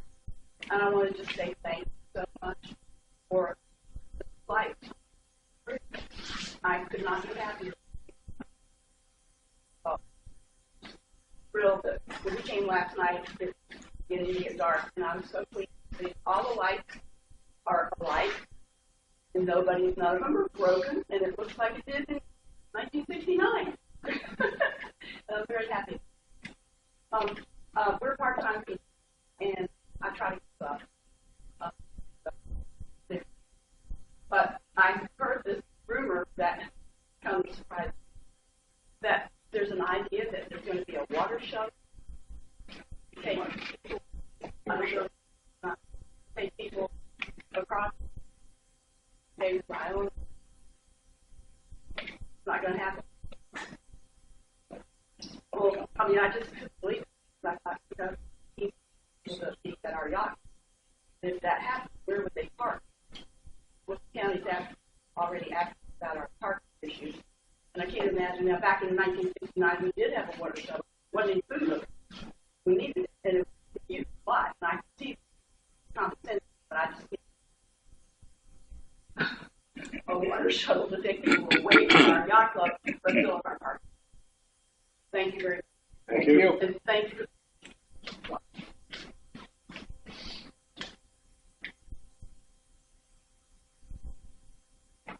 Hi. So how I just I'm Jim Freeman, 60 Boston Drive, and I'd like to start out with a couple of things. Bob, I think the pickup was a great idea, so it is. Okay? And I think Frank, I think it's wonderful to compromise golf and tennis to a very reasonable solution to get things going, and maybe someday, like you said, it can grow to get your. Now, I am representing platform tennis. I'm the president, have been the president for a while. I understand pickleball has been very, very patient, but we actually have been in the Pines since 1970, and when I became president back I think it was in 2013, it was before there was RSAC, and it was before it was before there was pickleball. And I know my mentor, when I came as president the first time, was Tom Terry. And he sat down with me a couple times and told me, discussed the problem, told me what we had to do. And I followed his advice very closely. I went to the advisory committee, made a presentation, they backed us up. And back then, before pickleball was here, we had put into the budget enough money for 2 platform tennis. So we have been patient, and I just really appreciate if you keep on working. I know it's a pain, it's not a really big issue, but if you just could give us some information, if you find that information about the drainage, there's possibly I have a solution I can talk to Thompson about. And I just appreciate you all working for us and hope to keep platform tennis. Thank you. Thank you.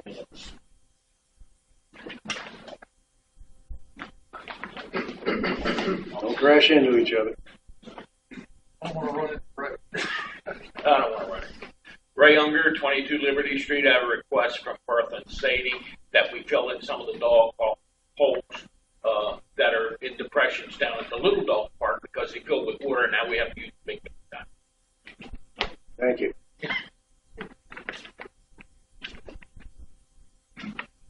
Joe, match his time frame, please. Thank you. Joe Reynolds, 84.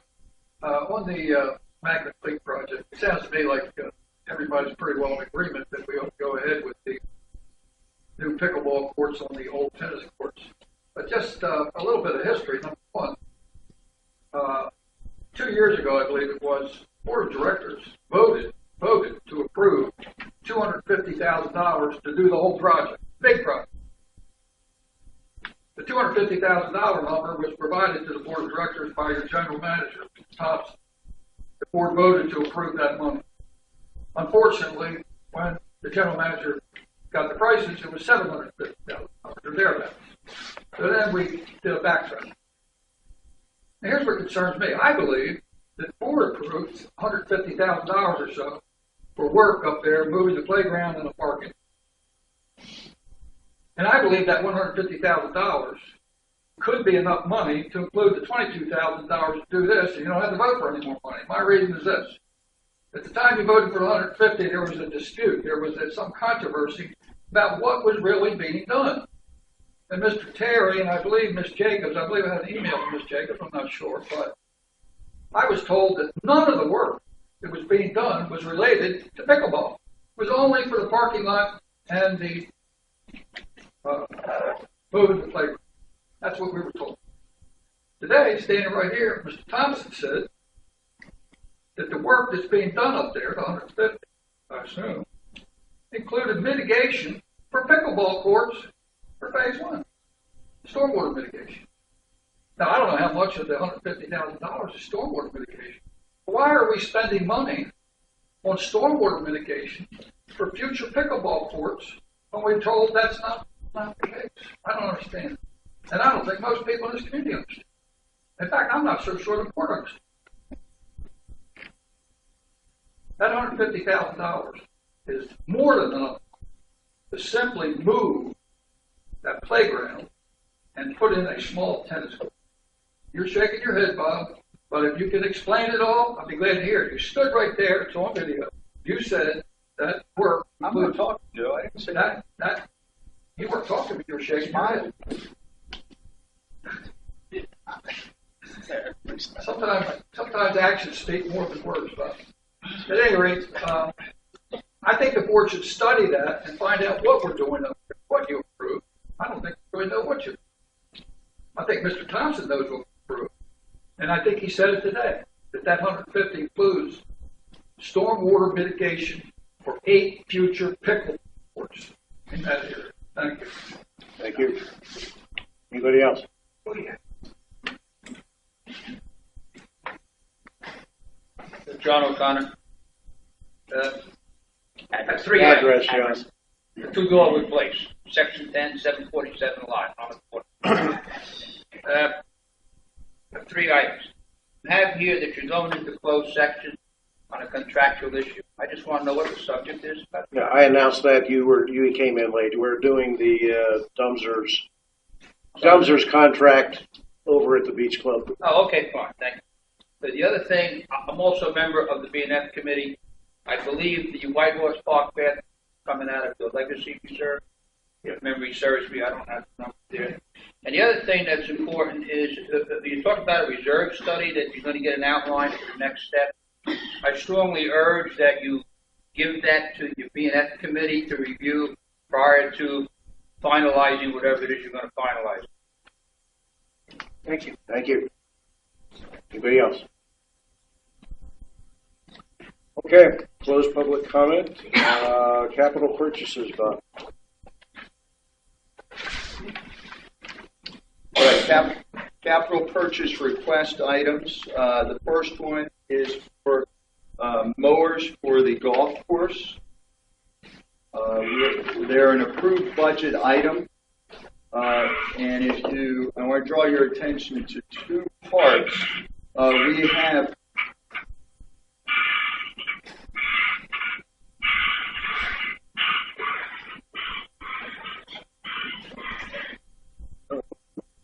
I don't know if Pat doesn't want to hear me or. All right, I'm going to go like this. Okay. So we have 2. We have fairway mowers, and I also want to show you the fairway sprayer because our recommendations go with $400 for each. And what we're and they were budgeted, approved in the budget.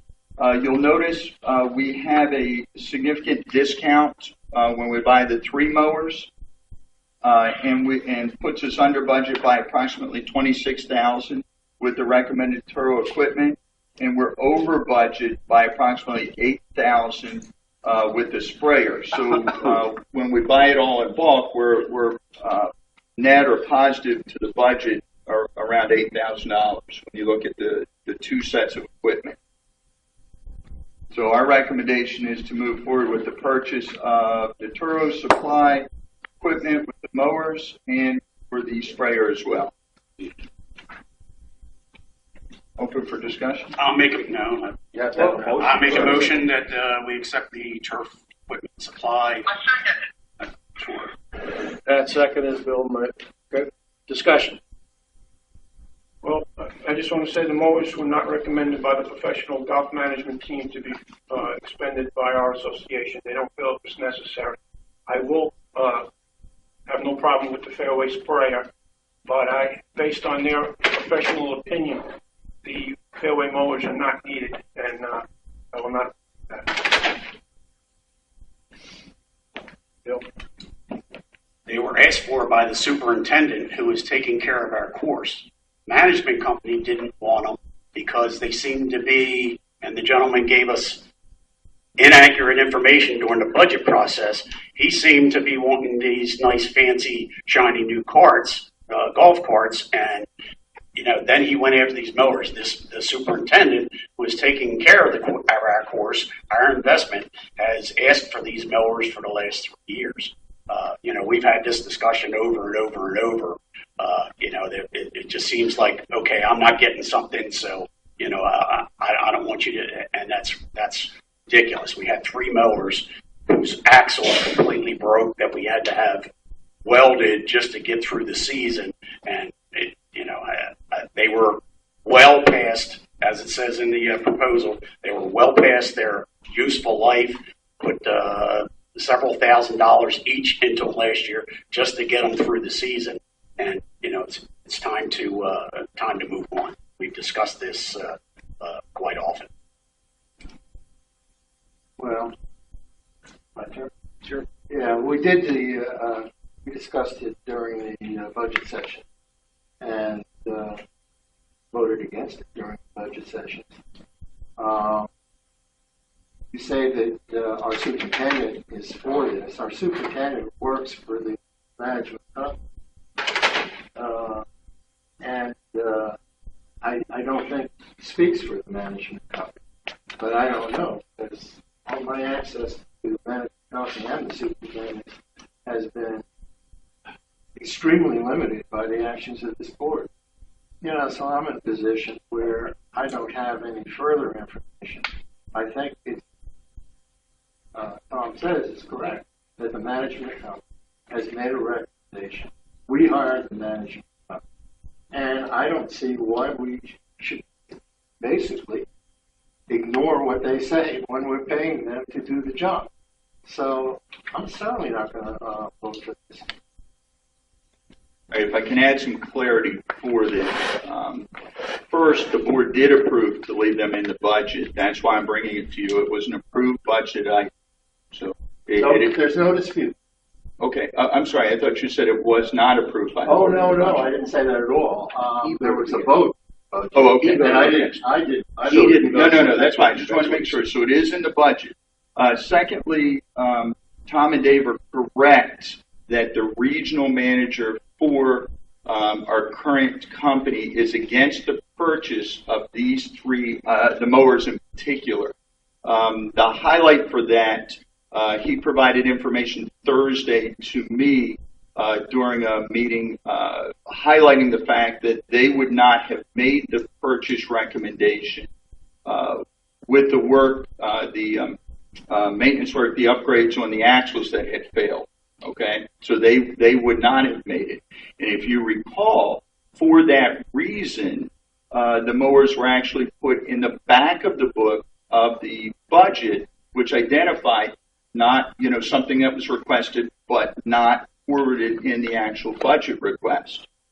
During the budget process, the board always looks back at the budget requests of items that were in there to see if they want to move any forward. This was an item where they wanted to move, the board elected through the budget process to move the purchase of these mowers forward. Several reasons. One is the mowers were much further, there's much more use and hours on the mowers than were indicated by the regional manager from LU during the meeting.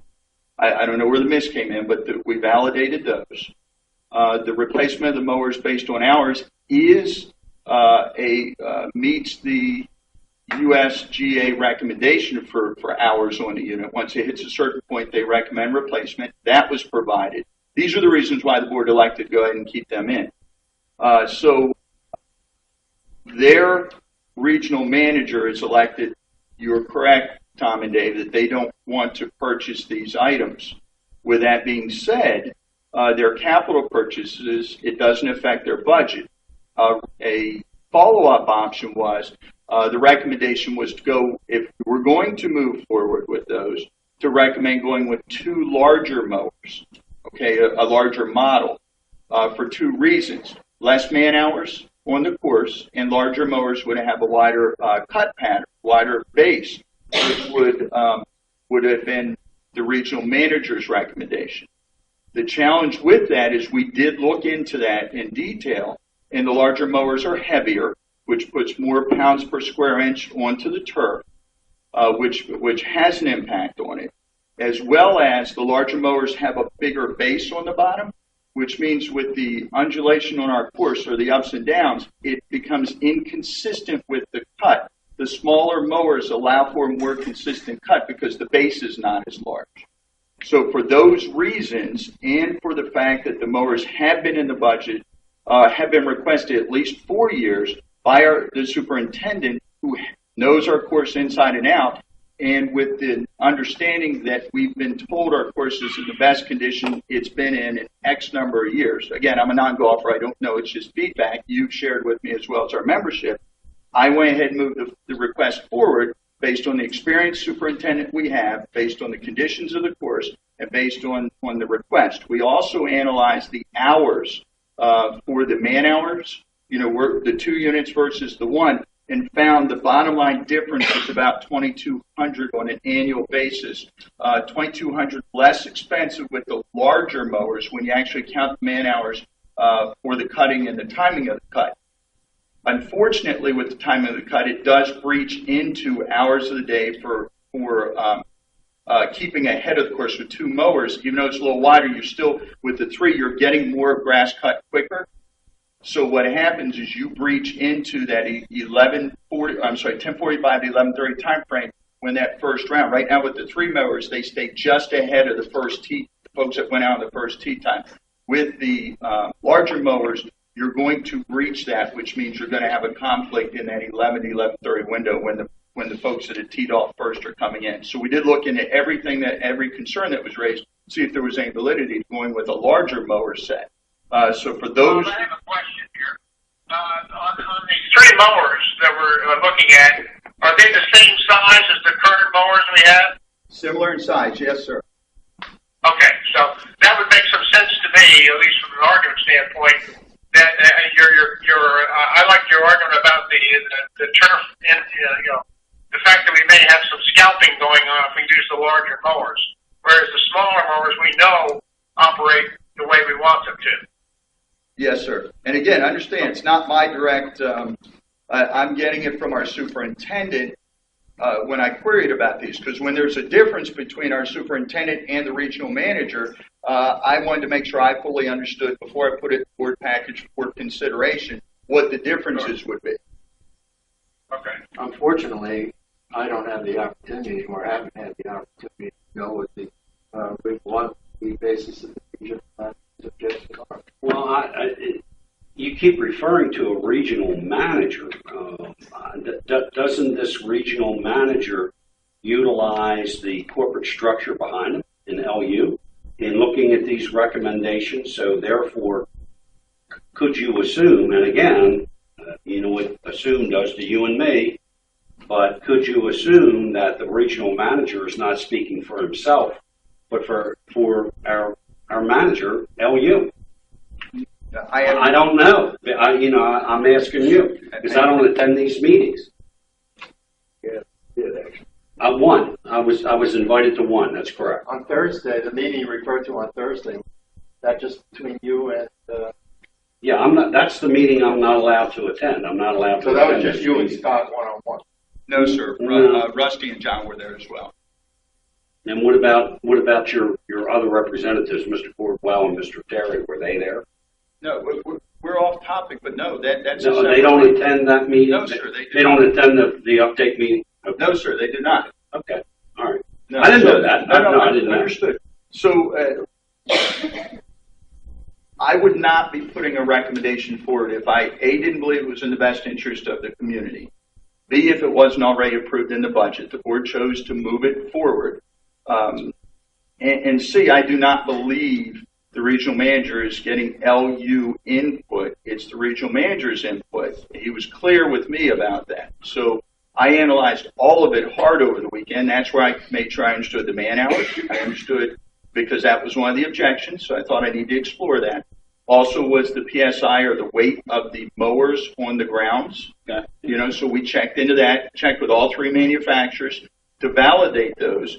And then also with the size of the equipment. So that's why the recommendation. Well, I mean, wouldn't it? Comments. You put good experience with customer service of the local company for the church equipment, whereas under the Jacobson, you put concern about the level of service.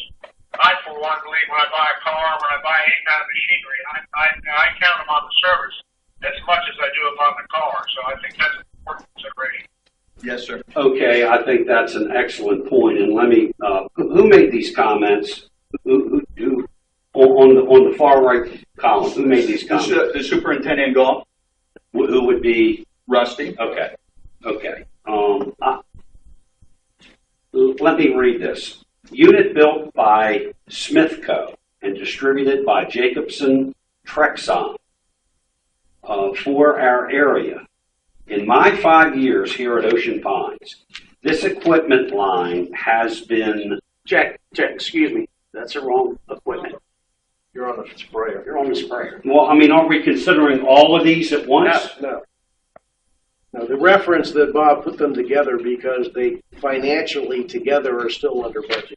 But we are talking about the mowers right now. It's also on the mowers on the bottom. It's on the mowers. Yeah, It's also on the mowers. In my 5 years here at Ocean Pines, this equipment line has been through 2 distributors and is now factory direct. Concerned about the level of service.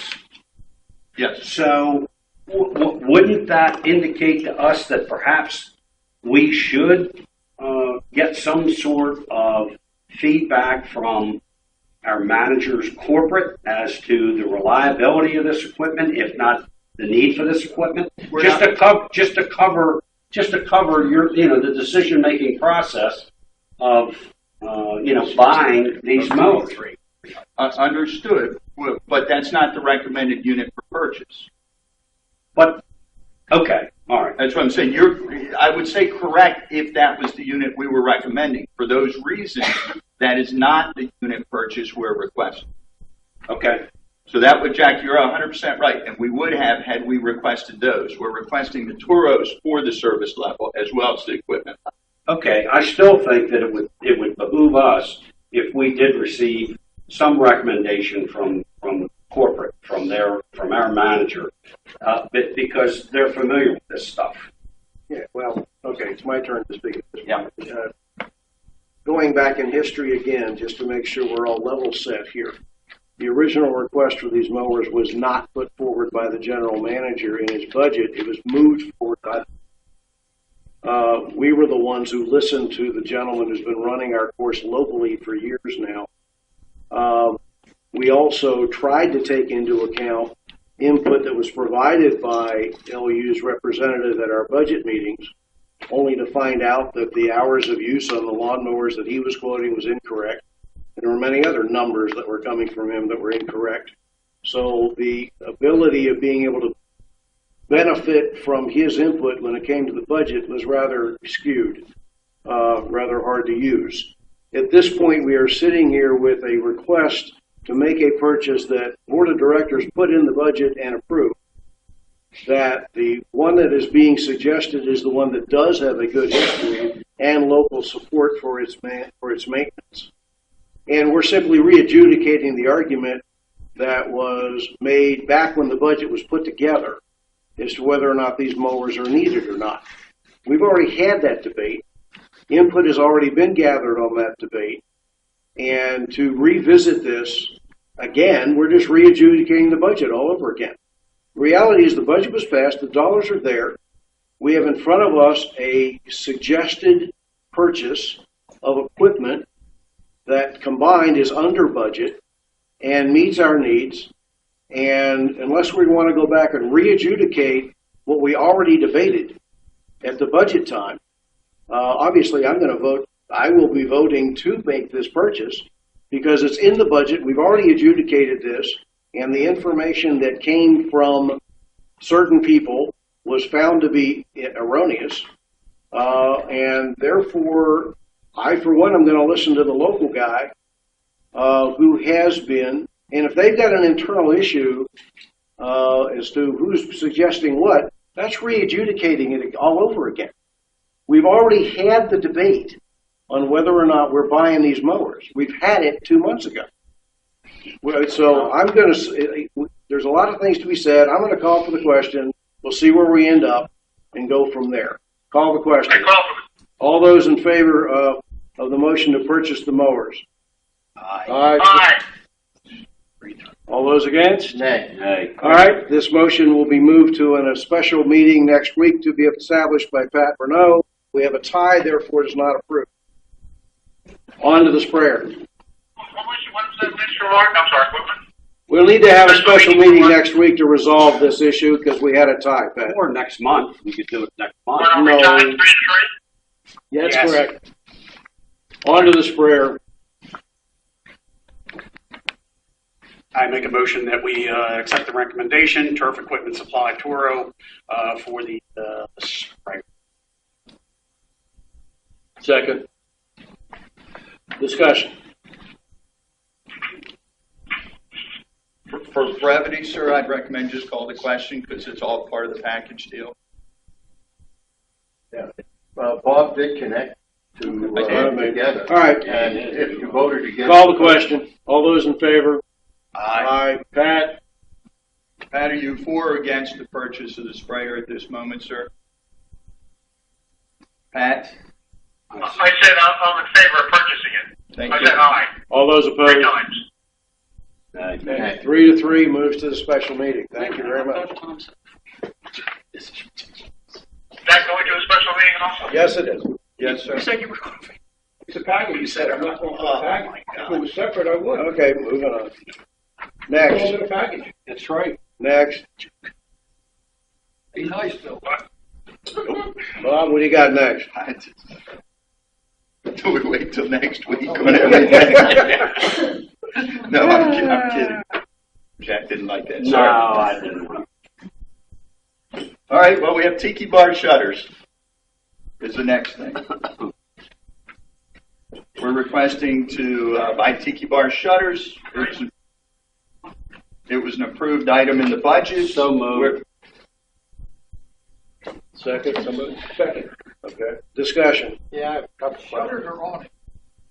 I'm sorry. Awning. Shutters. My mistake.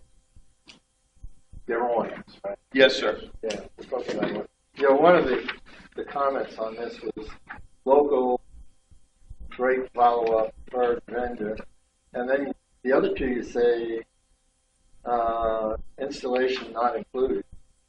But I don't see under East Coast bids, I couldn't see any place where it said they were going to install it. We've used East Coast for our awnings. It does include installation. Yes, sir. Yeah, it just wasn't anywhere in the. Well, the other bids don't include installation. I don't know what. Bob, do you have any idea what installation costs? No, we're not even recommending those bids. We I know that. no, sir, I do not. They were not quoted installation. They would not quote us installation. That was part of our challenge, trying to get quotes on these. And that's why we had to present it this way. Okay. Any comment? Call the question. All those in favor? Aye. Aye. Opposed? Next. Okay, the next item for request is to repave the parking lot at Mumford's Landing Pool. That project is part of the paving we had put in for this upcoming season. As you all know, we typically do paving at the end of the season for the road. When we do roads, we do select parking lots, patches, wherever we need to do it. So in this particular case, if anyone's been over to the Mumford's Landing Pool and look at the tar and chip, I mean, it's in really, really bad shape. So we had budgeted for, we do it all in the fall typically, but because we could potentially get this done in the next few weeks and it just takes one piece of the 550 approved, we elected to move forward because our membership could benefit from it this year immediately. So we've got separate bids for that work and thought we'd bring it to the board for consideration. I'll make a motion to accept the terra firma of Delmarva bid. I'll second it. Any discussion? Yeah. Dave? Okay, I understand what you're saying, Bob. It just kind of hit new thing. Our parking, we're basically doing our parking lots out of the road. It's part of the paving, yes, sir. And we repave when we're doing roadways or any of the areas because we're entering into a rather large contract. We typically get a better price for the pavement, per square foot price. So when we do it, we include any parking lot, anything that we're going to do, repave, redo, we included at those times. Okay. This was one of the ones that we had identified as part of what needed to be completed this year. If you've been to Mumford's, you can see it desperately needed. I don't have the exact word that it's needed. So it just hit me that you can't, you really can't find this item, but unless it's that's well, okay. That's correct. Any other comments? Call the question. All those in favor? Aye. Opposed? Aye. Done. Next. Okay, the next item is the food truck. Yay. Yes, so we have there's a vendor out. We've been looking for the last 2 months, once the board approved the budget, as option for food trucks. We've listened to some of the membership feedback to come up with some other solutions and ideas. The one thing that I want to make sure that everyone remembers is this is not a one and done deal. We're using this throughout the community for many venue options, concerts in the park, 4th of July celebration, all those type of events are the use of it. In addition, during the week out, during the daytime hours, 11 to 2, 11 to 3 time frame, its primary function is to serve the Mumford's Landing Pool, which has no service. And then, so again, these are all things that went into including it in the budget, and that's why were the reasons the board passed it as part of the budget. So we're recommending using a local company out of the Delmar area who builds food trucks. And that's our recommendation.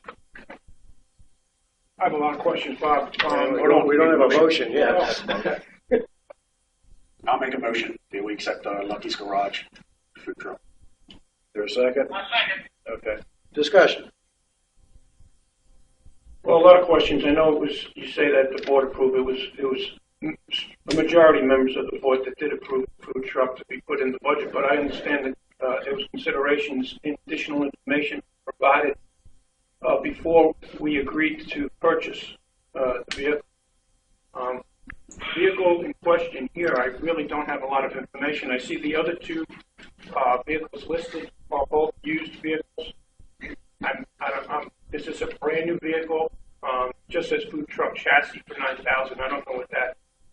So I have a lot of question of what's listed on the food truck quote for $3,000, and I guess it's $53,000 total. Could you explain the vehicle itself first? Sure. The place in Delmar actually repurposes Federal Express vehicles. They take them off of their fleet and they repurpose them. That's why the pricing is economic. They do a full, makeover on them. The box itself, the company out of Delmar actually retrofits it to whatever your needs are. You have the equipment list. So what we did was look at what we felt work with our chefs to figure out what we thought our offerings would be, and then came up with the elements needed, the grill, the fryers, those type of things. We had to scale back. We actually made sure we scaled back. It didn't go. It sounds like I know 50,000 is a lot of money, but we actually scaled it, which we felt was appropriate to meet the needs of what we had put in the budget for the food offerings we were going to have. We worked in the final design closely with our chefs to make sure they could, with this makeup, offer those products that were part of the reason we put it in.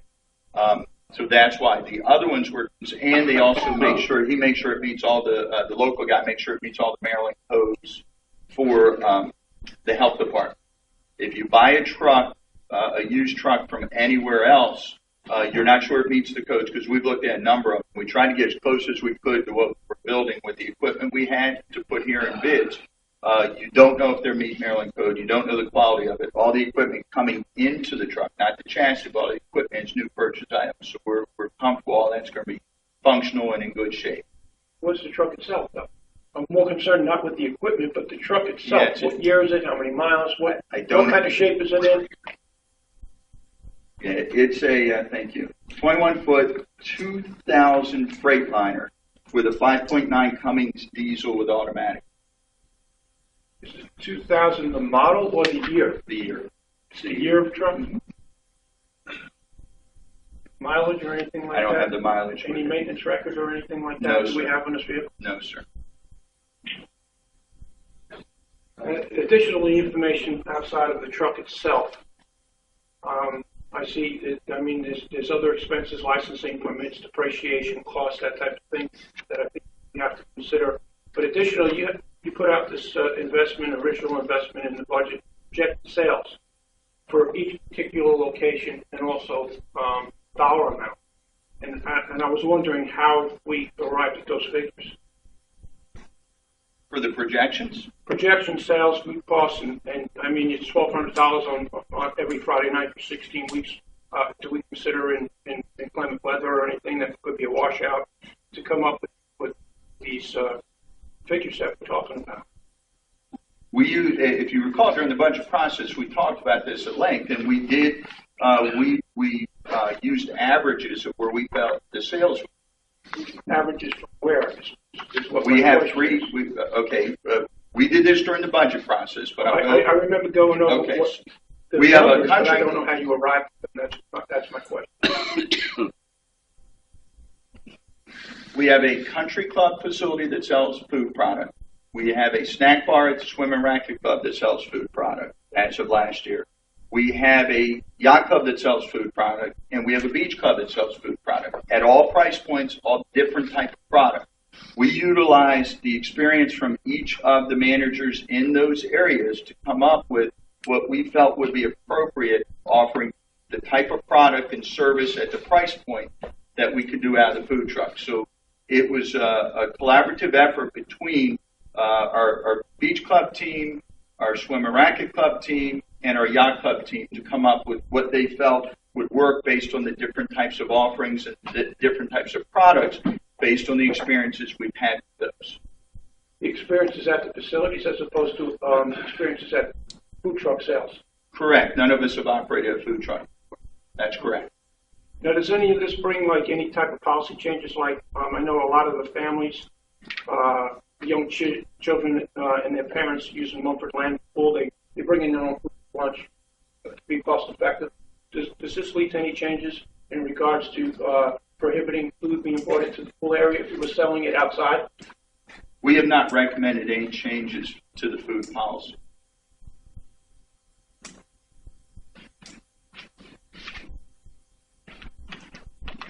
I'll start where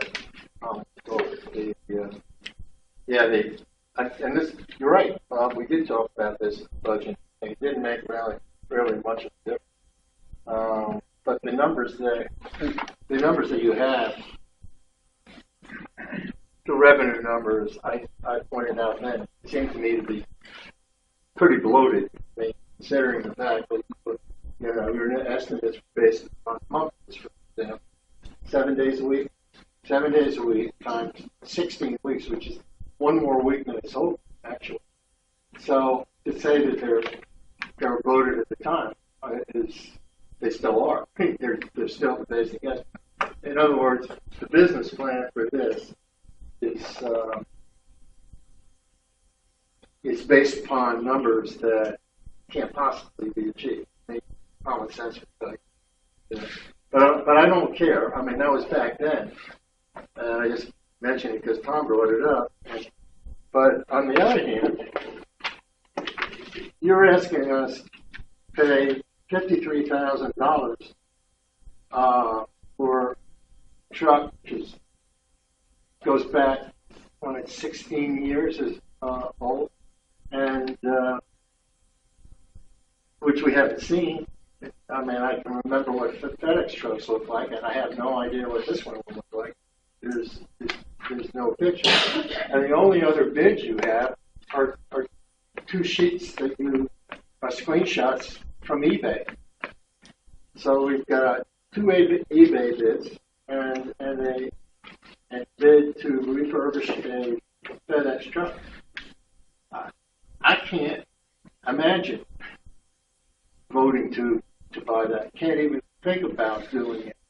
And so at any rate, I don't know how much more I can say than that. I mean, the backup for this doesn't support any kind of an investment on of the association's money. Not at all. Jack, thank you. Yeah, Bob. When this concept was introduced, we all know we received a lot of feedback from the community vis-a-vis this food truck, and I must admit that the feedback was generally negative. So, are you still committed to this concept? Do you still feel like this is something that we should do going forward to buy this equipment and do this? I do. Okay. I wouldn't have brought it to you if I didn't. No, I received. But like you said, it's a budget item. It's a budgeted item, and I didn't know if you were completing the circle or not. Yeah, no, good question. But I did go back and talk with the team in great detail about it, following all the conversations we've had. You may have heard negative. I've heard as much positive as I've heard negative about it. Okay. The challenge is part of the negativity came when it was put out as a hot dog truck. Automatically started spinning in the wrong direction without listening to all the facts and features of it. Yeah. So when you start negative, it's hard. You've got to play catch up, and unfortunately, that's what we had to do. But I did go back and reevaluate with the team. I didn't make the numbers up. I let our food service professionals come up with the numbers because I wouldn't know. I mean, that's why you hire smarter people in these areas to let them give you the guidance. And when you look at the success we have had at the yacht club this year with Jerry, at the ongoing financial success we've had with Linda at the beach club, and the recent success that the swim and racket club pool team has had, I would have to believe that they're good with their numbers because their recent experiences with us demonstrate that. So I'd have no reason to doubt any of those three teams. Okay, thanks. Okay, I think I know we're going to end up on this anyway. But, we'll call the question. All those in favor of purchasing the truck?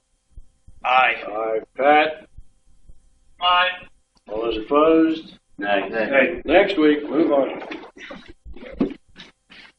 Anything else? Now you got CPI. What was the outcome? 3-3. You could have done that 10 minutes ago. You're going to put that on the special meeting also? Yes. Okay, the next item that I have is CPI violation. And if you look at the picture, you'll see there are two trailers on the property. Our guidelines allow for one. So we're asking for permission to send this on to our attorney to start the process of having it corrected. So moved. Jack motion. So moved. Second. Any discussion? Except add in the words that they're in continuous violation, so we're legally correct. All the question, all those in favor? Aye. Opposed?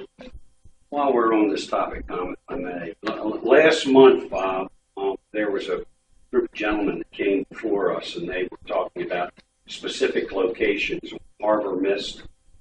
Where are we on that? I knew you wrote down some information concerning that, and you had some concerns about the condition of the place, as I recall. Where are we on that? Any movement forward? Anything that we know? We are following the current CPI process for corrective action on those properties. There were some deficiencies there, and we are moving forward with those. So CPI compliance permit inspection team. Correct. CPI went out and visited the property. Yes. Can you clear up something in my mind? Sure. I'll try. Some folks out there who have talked to me about this are saying that when they go to CPI and they, specifically when they complain about a yard not being cleaned up and raked up, yes, that the feedback that they're getting is that we live in a community where there are a lot of trees, so that is au naturel, and that is not a violation, and we don't care about that.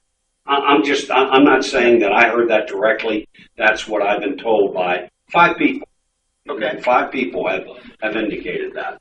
Can you help me out? I mean, is that correct? Is that a correct statement that's being told to these people by CPI?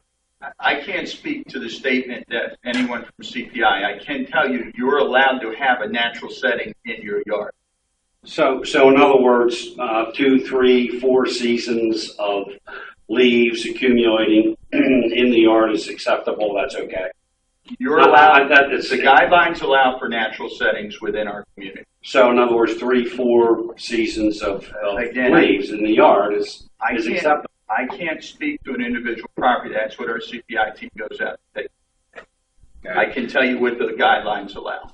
Okay. I mean, one of the things that you and I adopted together was this drainage thing, and you know that when the northeast winds come in here and they start blowing leaves in the ditches, it creates problems. And my thought process is it not only keeps the community enhanced as far as the attractiveness of the community, but functionally, it's something that should be done in order to maintain the integrity, the drainage of the community. Am I right or wrong? I can't require folks to break their yards. It's not part of our guidelines. If you live in certain sections, and Mr. Stevens is going to be far smarter on this than I am, such as the park, they have certain requirements, but they also have a landscaping agreement with a third-party contractor that comes in and makes sure they stay that way. So our guidelines don't require them to rake their leaves. Jack, I'm going to be speaking to this a little bit later when I go through the process that Cheryl and I have been looking at, and part of it is what you're talking about. Okay. I mean, these guys can only implement the rules that have been put in place. Yeah. And I want to know the rules, and they're telling me that in the restrictions Bob's talking about, they got to keep their yard presentable. Understood.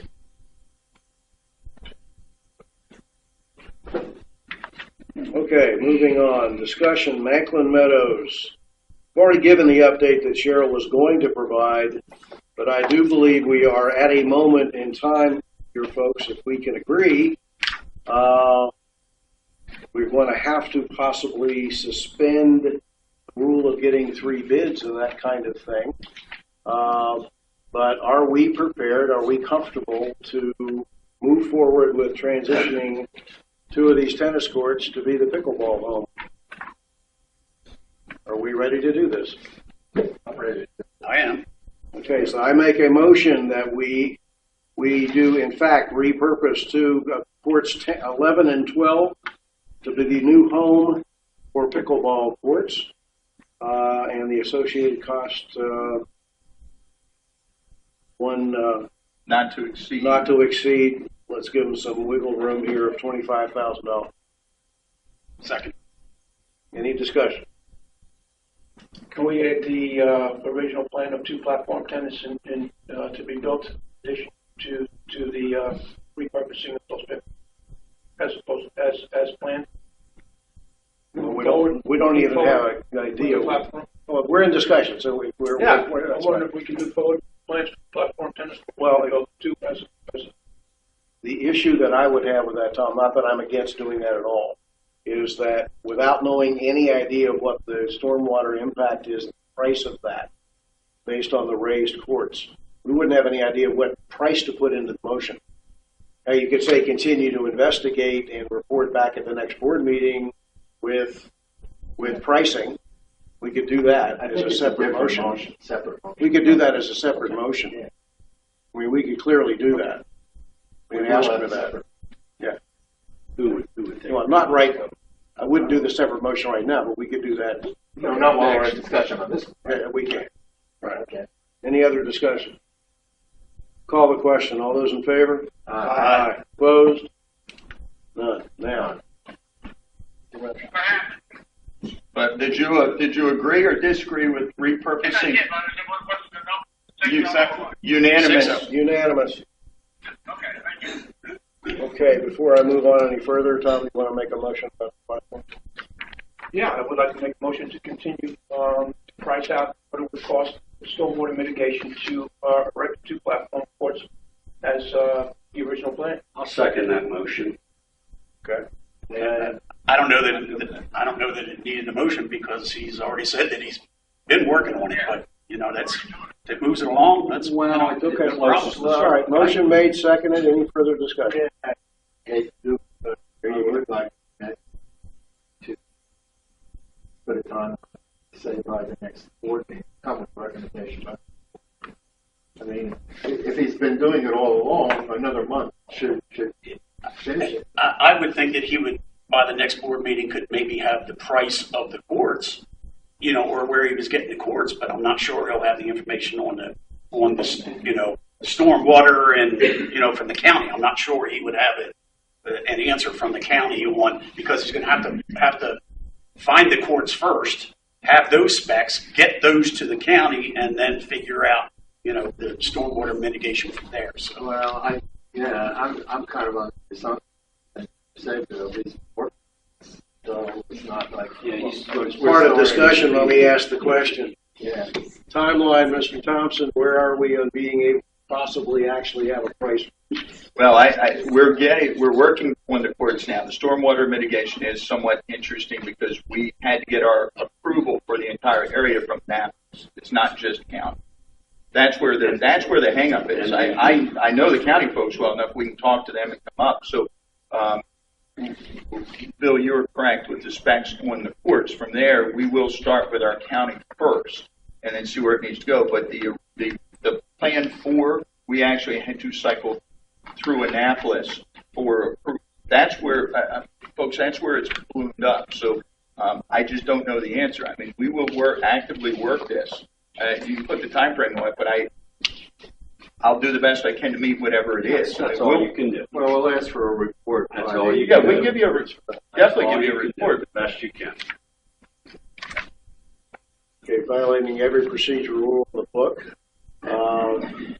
We've revised this motion to Damn good at it. And we're damn good at it. To add in by the next board meeting into this. So to have a proposal and report by the next. Call the question. All those in favor? Aye. Opposed? Nobody. Okay. Comprehensive plan, Pat. Your update on that. As you all know, I think, I took an informal poll. After the situation with Beacon was resolved, we took an informal poll, I did, of all the board members concerning the chairmanship of the Comprehensive Plan Committee, and was unanimously agreed that we need to make a change. I spoke to Steve Cohen, who is the current chairman now, and asked him, told him what our feeling was, and asked him, I gave him an opportunity to either resign or have to leave some of his duties. He opted to resign, as I think there's an enclosure in your packet there showing you that he sent me an email resigning from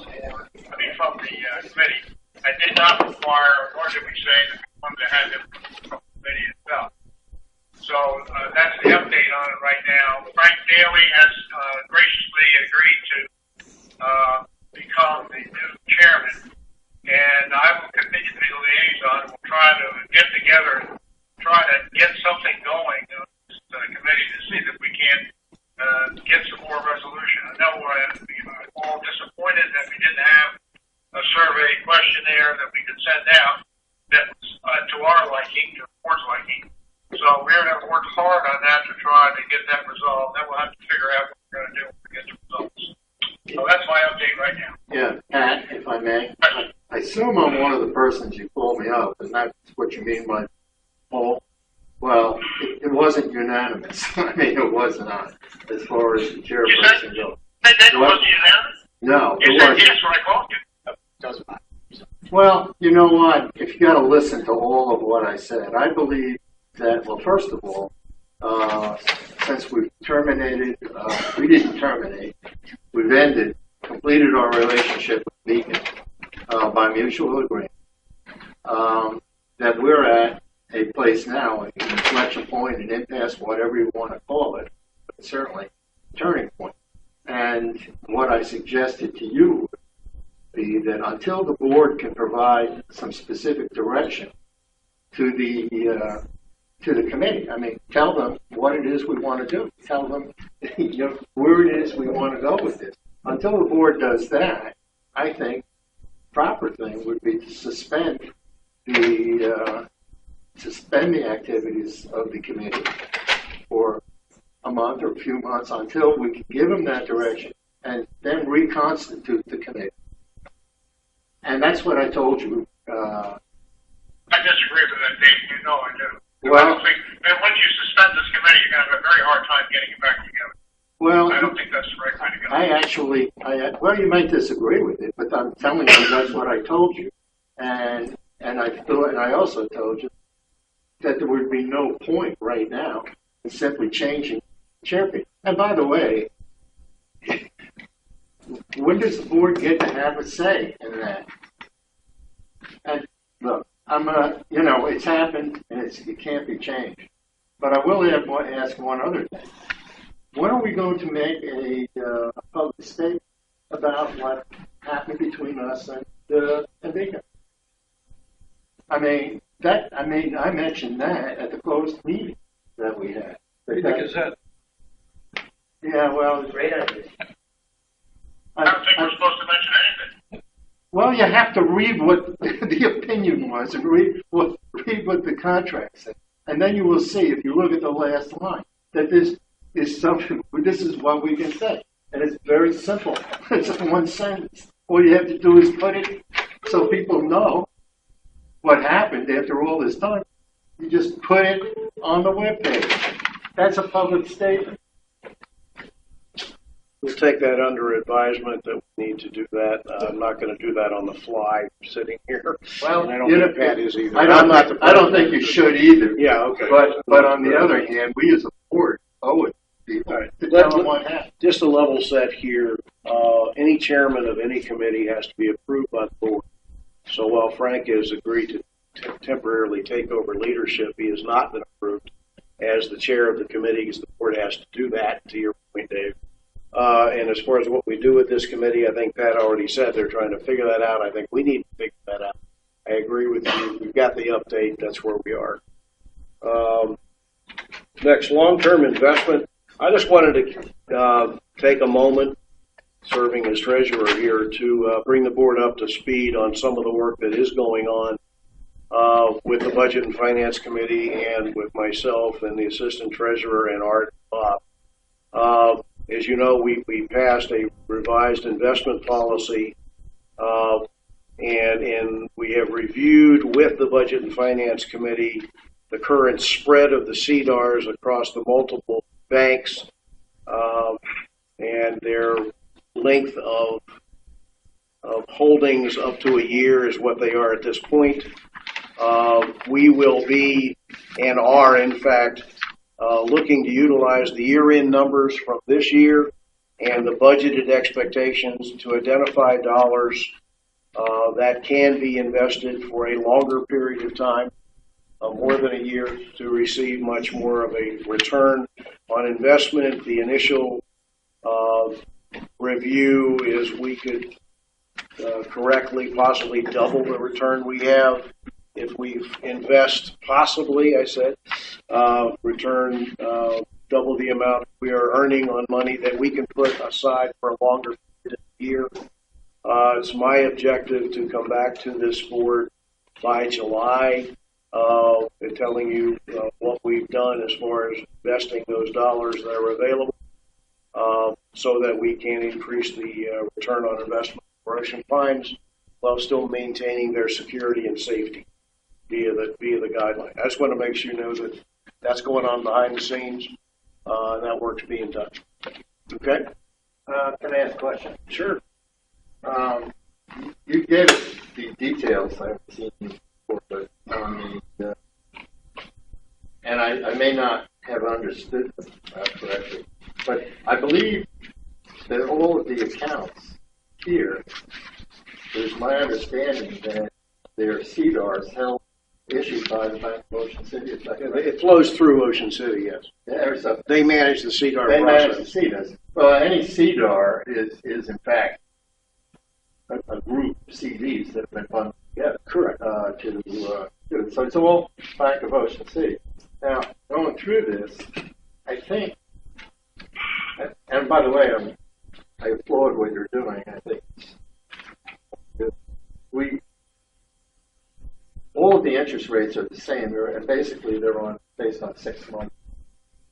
On average, yeah. It's an average. So they're all doing.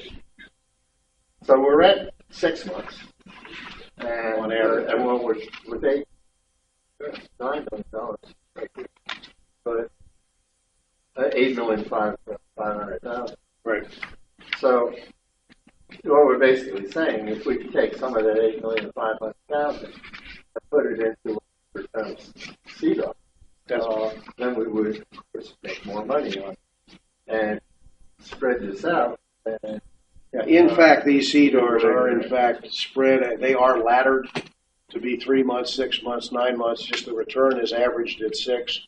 And we are, in fact, Dave, exactly. We are looking at determining what amount of money is going to be required, and there is a piece of this having to do with a CIP plan, that is going to affect some of this. So, but I think there is an amount, just my personal opinion, I think there is an amount of money that we can go ahead and take action on to invest for a longer period of time while the final CIP plan is put in place. But it will affect ultimately. But ultimately, we are still looking at the CDR, totally protected, just looking at a longer term payback as opposed. Yeah.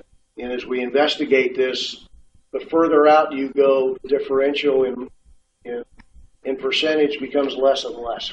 So there is a window there that we're looking at all kinds of opportunities as to how to do this. Okay?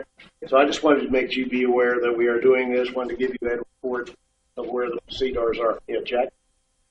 Yeah, define for me longer term. I mean, the Budget and Finance Committee, the people that are working on this, Bob and Art and whoever, define for me longer term. What we're looking at is somewhere between 1 and 3 years for the longer term. A month, a year, 18 months, 24, 36, possibly. Again, we don't have all the breakout laddering established yet, but that's what we're looking at. We're not right now. We're not looking beyond 3 because the percentages in return do not benefit. They don't go that. They're based on the current environment, economic environment, some projections. There are some people that stress liquidity. I recommend that you bring that to the attention of the individuals involved. Since I'm not involved in it, if I were, I would stress liquidity. Yeah, part of what we're looking at, you 3 years does not provide a whole heck of a lot of liquidity. Well, the liquidity becomes part of the issue, as you well know, is if you cash in a CD early, the penalties in many cases are very small. There's almost no penalty at all in cashing it in. So, but that, to your point, that is part of what we're looking at is putting it in an instrument that allows us that if it's something happens and we do need to go get the money, we can go get it without damaging it. Yeah, I mean, I understand that because I used to do this stuff. I know you do. But bottom line is that, no, the penalty is significant in that your yield is dramatically reduced on the monies that you put into that particular instrument. Depends on how you define dramatic, but the bottom line is we're going to try to orchestrate, manage this, so that we do get a higher return with money that we can put in for a longer period of time. And I'll report back in July as where we are. Next thing on the agenda is the work that Cheryl and I have been doing on the CPI. And I just wanted to bring you up to speed generically. I got a nice color handout here, all that stuff. Part of what we kind of took on as an assignment for ourselves was to take a look at the CPI process and look at the length of time that it's taking for things to be responded to.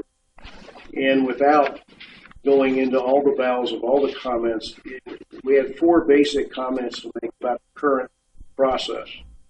The current process requires many steps before the violation reaches. We give the members, our members, many opportunities to resolve an issue before it gets to us. That can take months for it to get to us in the first place, and possibly years. It also allows an owner to have the same violation over and over again, and then you have the full breadth of the opportunities all over again. So let's assume the first time you went through a process with someone who had a violation, it took 9 months for them to comply out, and then 3 months later they're right back where they were. Well, our process as it exists today allows them to get another 9 months and just keep doing that over and over again. And then even once it reaches the board level, again, there can be multiple steps of where we send a letter and then we send a legal letter, and we can use fast track, but there's a process there that in some cases requires multiple visits back to the board meeting for authorization for further action to be taken. So part of what we are looking at, and we're not finished with this, I just wanted to give you an interim report, is that we are looking at a 4-phase opportunity. And let me speak to Jack's comment earlier. I think it's very important we understand here. The team, OPA team, can only implement the rules that exist, and they can only follow the processes that exist. The processes need to be changed. That's our job to do that. And that's part of what we're looking at here. We clearly wanted to maintain what we call an unsafe response possibility, which exists today. If something is unsafe, we immediately can react to it. We wanted to establish a regular process, which still allows the member time to respond, but shortens it so that there aren't multiple opportunities for them to delay and delay and delay action for them to take action. Cheryl also looked at the idea that in a foreclosed situation, in many cases, we really don't have a member of our organization who's actually involved with the foreclosed situation.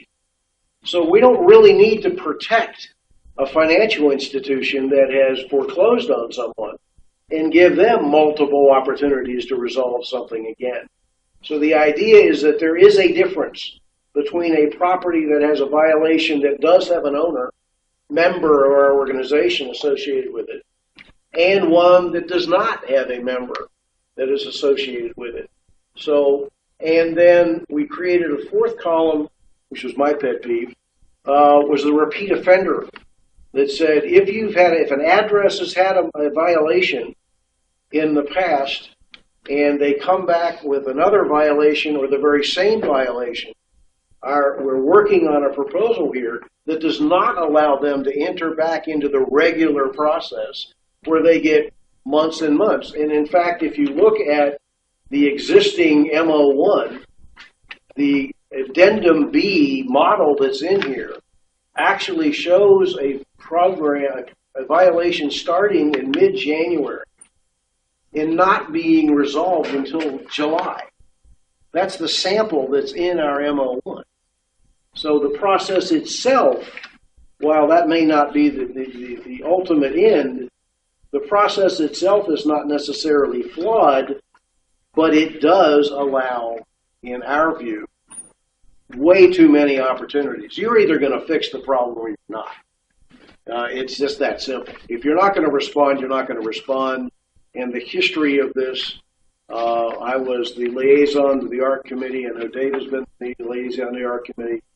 Ultimately, where we're going here, and I wanted to give you this to review and give us some feedback, not right now because you just got it, but ultimately that's where we're heading, is to try to create, ultimately it will be a revision to the MO1, which allows for our members to have an opportunity to resolve an issue, but quite frankly doesn't give them two options to resolve. Then you go to the ARC, they give them another 30 days to resolve. Then it comes to the board, depending on when the board meetings are in relation to the ARC committee.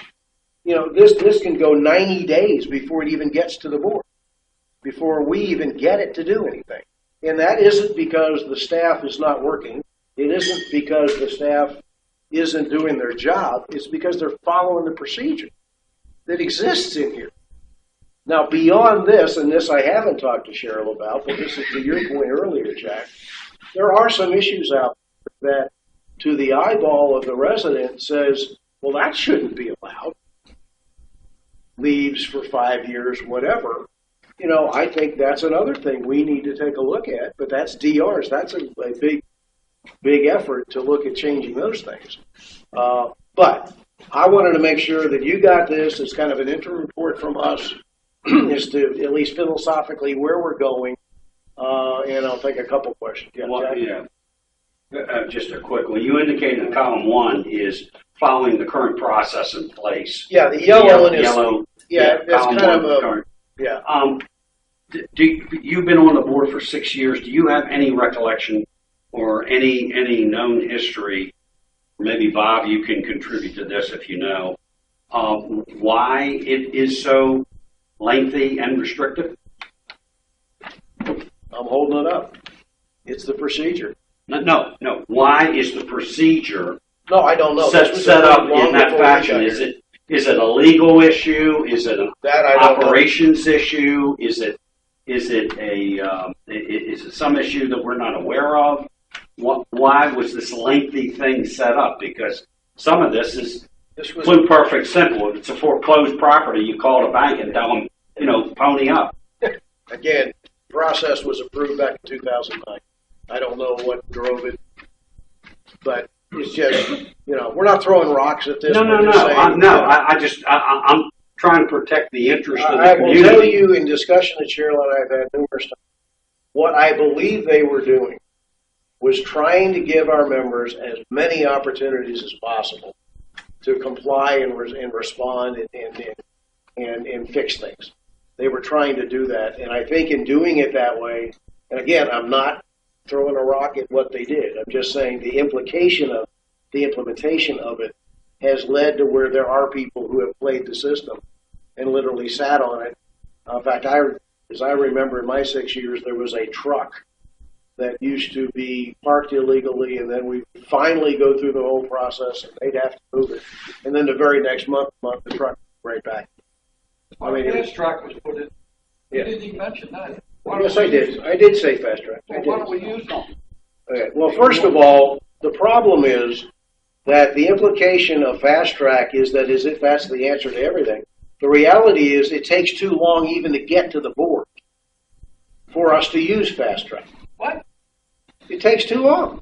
It takes months. No, sir. Before we get off my point, Bob, did you have anything to add to what Tom said? Because you've been around a little while too. No, a committee actually went through, and Dave Stevens probably have some input on this. The committee is the one that came up with the guidelines, and the board approved it. So, I do believe it was to allow our membership every opportunity to take the corrective action, timely. Does it need to be revised? Apparently, that is a consideration. Yeah, a couple things. One is, just looking at the process, the old process, all the steps that have to be done. That's one thing, but the time between the steps, that's something they really have to get. Maybe it's not too many steps. Maybe that between step 3 and step 4, it's taking 2 or 3 weeks. Could be taking 2 or 3 days. I don't know. No, your comment is, Dave, you're dead on, because if you look at some of the responses, and even if you look at the things that come through us, we have had members commit to do something by the end of the next month, and then they don't do it. Yeah. And then they come back and they investigate, and they didn't do it, so by rule, they get another period of time. Again, and I think, and we're not ignoring Fast Track. All we're looking at, when we looked at this, it's taking way too long.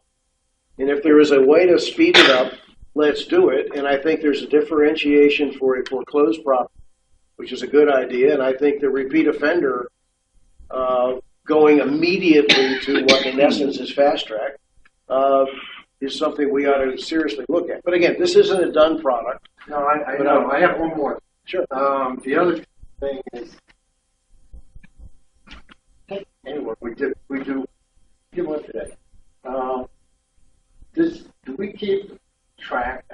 We look at a timeline. Says, okay, we do know when the letters are sent out and everything like that. Yeah. Well, when we get our reports, and I've looked at it, is when there is let's assume that I violated something. I get a call from them saying you got to fix something. And I commit to do that 3 weeks from now. So 3 weeks from now, they put on their calendar to check to follow up whether I did it. And if I didn't, then they contact me again. This time I get a letter that says, and then if I don't fix it again, they will then it goes to the ARC, which formally has a hearing, sends them would send me a certified letter telling me that you have to fix this, it's going to the board, it comes to the board says, go to legal, send them another letter. I don't want to paint it as if it's that far off, but I do think there are opportunities to shrink this timeline and to address it differently for different situations. Not every situation has an Ocean Pines member who's currently involved now. Yeah, well, those are the kinds of things that you go back and look. Different set of procedures. Right. Are appropriate. I'm thinking more of cases tracking what the staff's actions are. Are there automatic triggers? Do these things about? Oops, is the thing. My knowledge is there is a process by which they set a follow-up date, and they do. But again, we're not done yet. I just want to make sure you were aware of what we were doing. Okay, communications committee update. The only thing Cheryl was going to inform us is that on June 2nd, they are sponsoring a workshop for the various committees on doing news releases. They've done that before. It was a very successful program. So on June 2nd, they're having that. They're having that activity. Next thing on the agenda is, Dave, you had a pending action list that you wanted us to go through.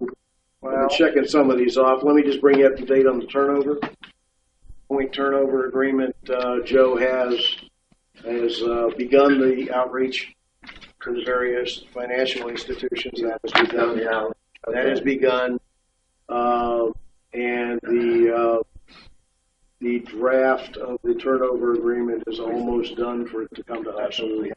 Yeah, and it'll be coming to it. So you have it? Okay. All right. I didn't know it came in. Okay. All right. So you have it. And so that takes care of that one. Yeah. The next one is a little more complicated. Bob reported on DMA. And I just want to say, by the way, the purpose of this list is, I believe, that too often we have some kind of, but it never gets done. Sometimes nothing happens. Okay, most of these, you're right, are all reserve studies. Okay, it's my understanding that in our last meeting, DMA came in, that there were two action items.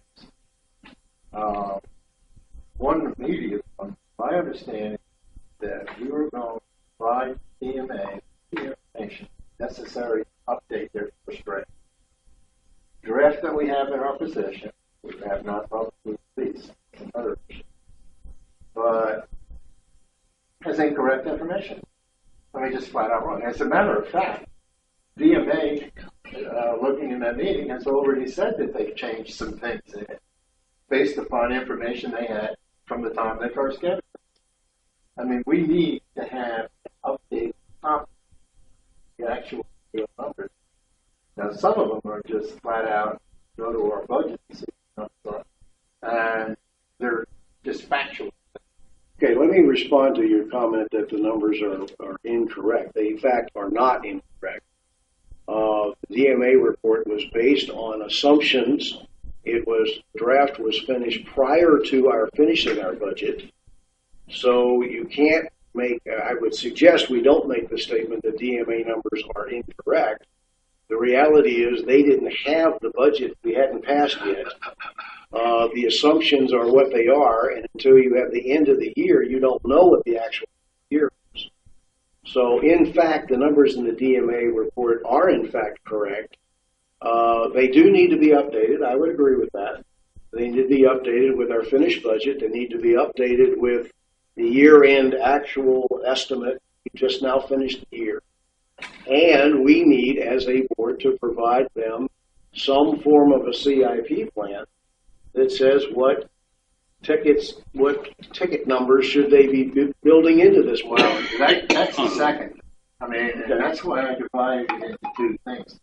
One, whether or not, first of all, I'm not implying that they did anything wrong with the okay, well, that's kind of the implication I got. No, not at all. Okay. It wasn't like they made mistakes. They took what they had and they put it in. Right. And it needs to be corrected. Exactly. Updated. Let's use the word updated. I'll say updated. An action has to be taken. That's the whole point of taking action is to say, look, what action is being taken by whom? Now, it was my understanding that Bob is in fact the person and his staff that is going to provide the information necessary to update it. The DMA is doing update. And I would like to hear, if not today, sometime soon, how far along we are with that and when it's going to happen. Okay? Yeah. No problem with that at all whatsoever. In fact, Bob even mentioned in his report that he will be giving us a next steps proposed plan. Yes, but that was a little vaguer than I would like. Okay. Okay. I mean, updating the report. You have to store it in some place as a baseline. Say, okay, this is no argument. Now, going beyond, there are some things that are not really in the update category. They're, in fact, a matter of board policy. And now I don't want to give you, just it's not safe. It's not safe. But there are plenty of examples like that. And some of them are relatively single points can be fixed. But others, as you say, depend upon, what the board is going to look at going forward. In capital improvements. And, this doesn't have to be precise or exact. I mean, there's so many variables. But on the other hand, it does have, we do have to do some work on it. I mean, you have to sit down with that. I believe this does give us a good starting. We're looking. I think you can look at the DMA report and just simplified example, the country club. Look at all the zeroed out, the things that have been zeroed out with respect to pending money. they have no pending claims. Actually, we know some of them go back. They're already dead. Yeah, I got it. Well, the point is, you have to analyze. Take years for it. Yep. And say, you need to analyze those, look at where that pension fund stands, kind of look at a balance. And that doesn't, those things are components. They don't include a lot of other things that we consider important. So I'm saying that that's an action that we have to move forward. And I am working with, being the treasurer, working with DMA.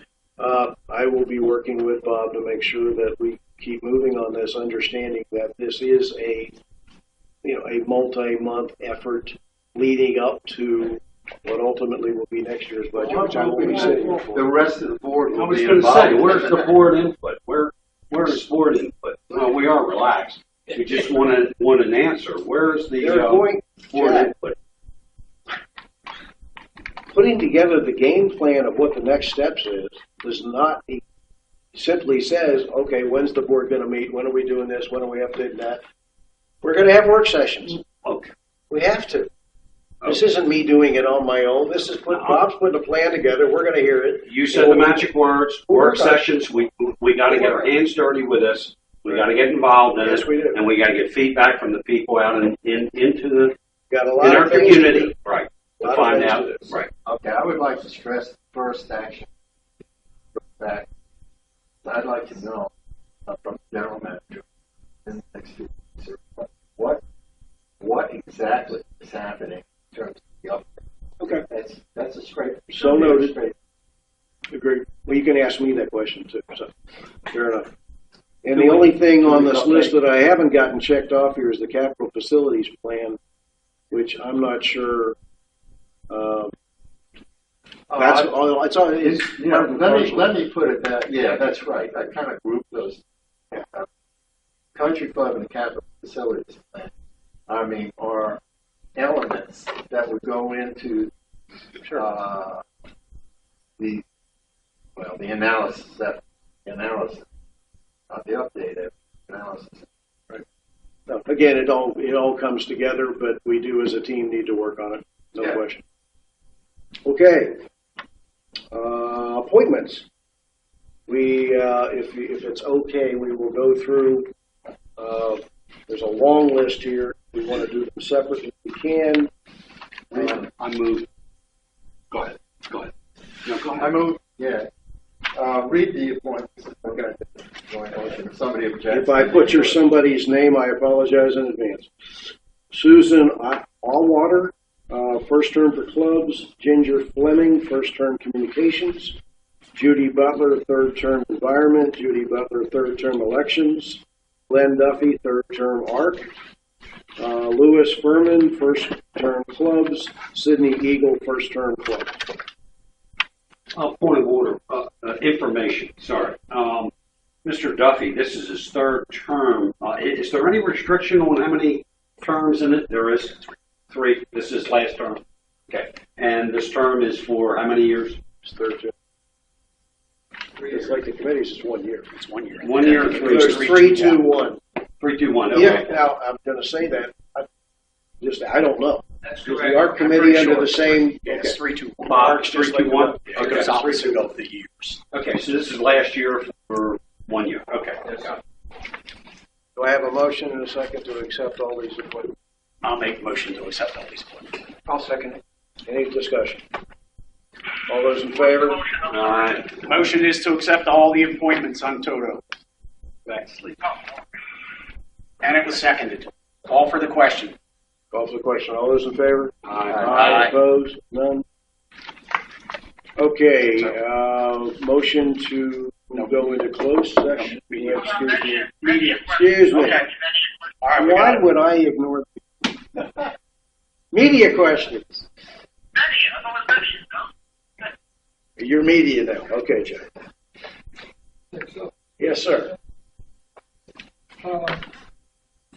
One of the close contract issue, sir, can you tell me what the existing contract pays OPA? Off the top of my head, I cannot know. Even close? I don't know. The answer is I don't know. Can you ask the gentleman? You have that off My file is across the room. It's right in the other building. I don't have it. Oh, nobody in this room knows what. I can't do it. What's this question?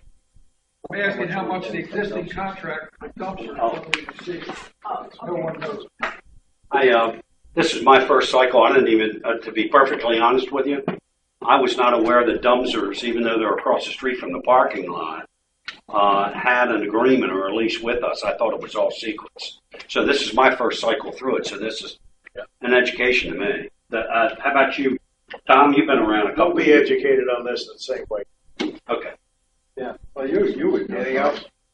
I knew, but on the other hand, I didn't know that this was the subject of closed meeting until I was involved with what was yesterday and asked them what it was. I haven't looked at the contract. I haven't, which is, it may be an automatic thing, but you really should vote on a continuing contract. Any other questions? That you haven't looked at. Any other questions from me? Okay. I make a motion, we go adjourn to closed session for contractual issue. I'll second. All those in favor? Aye. Opposed? I'll be opposed to it. Okay, James. I don't know what we can possibly do about that. Can I get Yes or no? Just say no. It's a working paper, I would say. We're not done with this yet, so this was just for our. From the other room.